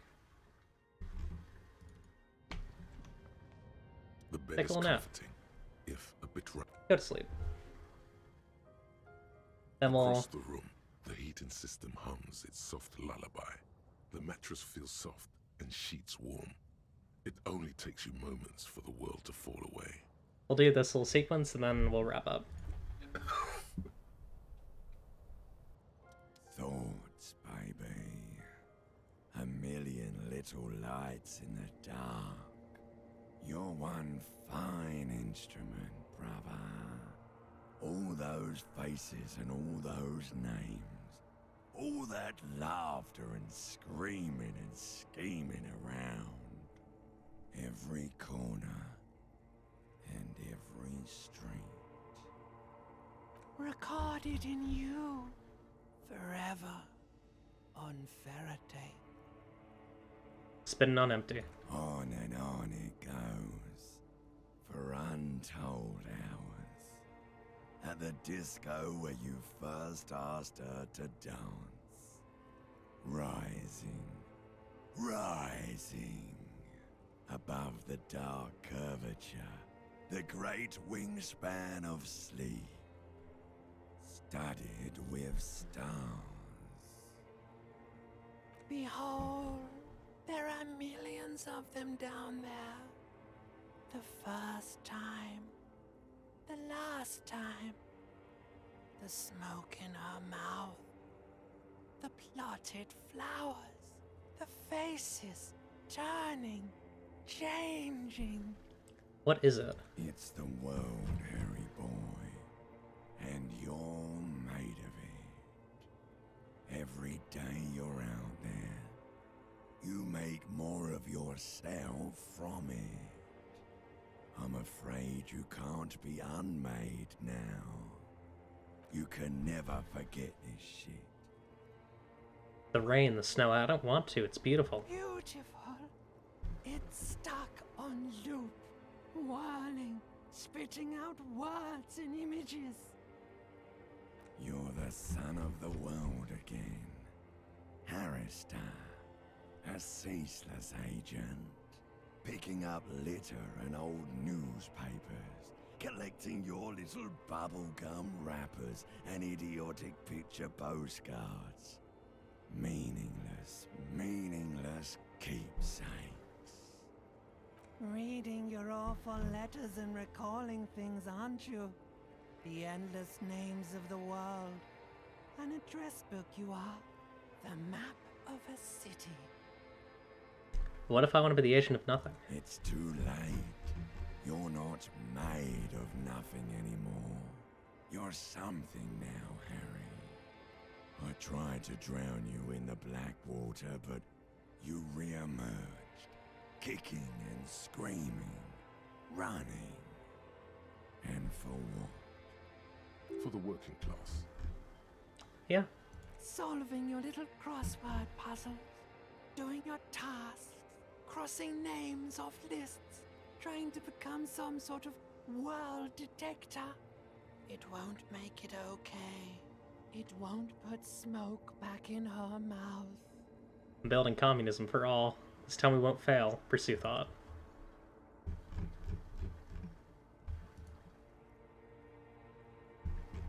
It's not reading. There he goes again. He's a real political animal, our Harry. He still doesn't see that it's the world that's changing him. He's got no idea what he's in for. Feel the pillow under your cheek. Beep, beep, beep. The alarm is ringing, Harry. The disco circus goes on Hell yeah. and on. You See ya. barely slept 3 hours last night. Damn. You can do it. It's nothing. Do it for the city. Go. Do it for the wind. Open your eyes.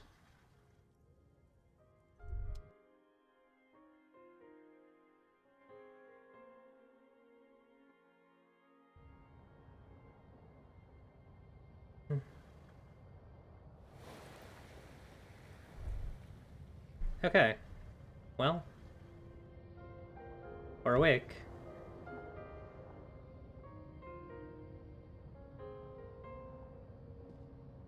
Oh, I was worried he wouldn't get up until I did that conversation. Alright, let's save. We'll deal with this little thought later. Or tomorrow. Or, yeah, tomorrow. That's when I'm streaming this next. Thank you for watching, everyone. I gotta get going. In fact, I might just do this quick. Hang on, I'll turn this into... Bop. And... Bop. And let me get big. Bop, bop. Hi. Who's streaming? Let's see. Who am I rating? Let's do this quick, because I gotta get out of here.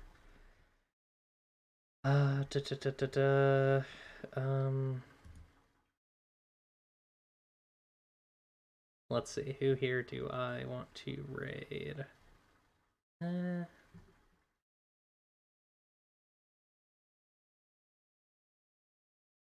I think I will raid my good friend Shiny Chariot. See ya. See you next time. Yeah, thanks y'all for watching. I hope you had a good time. All right, good night, everyone.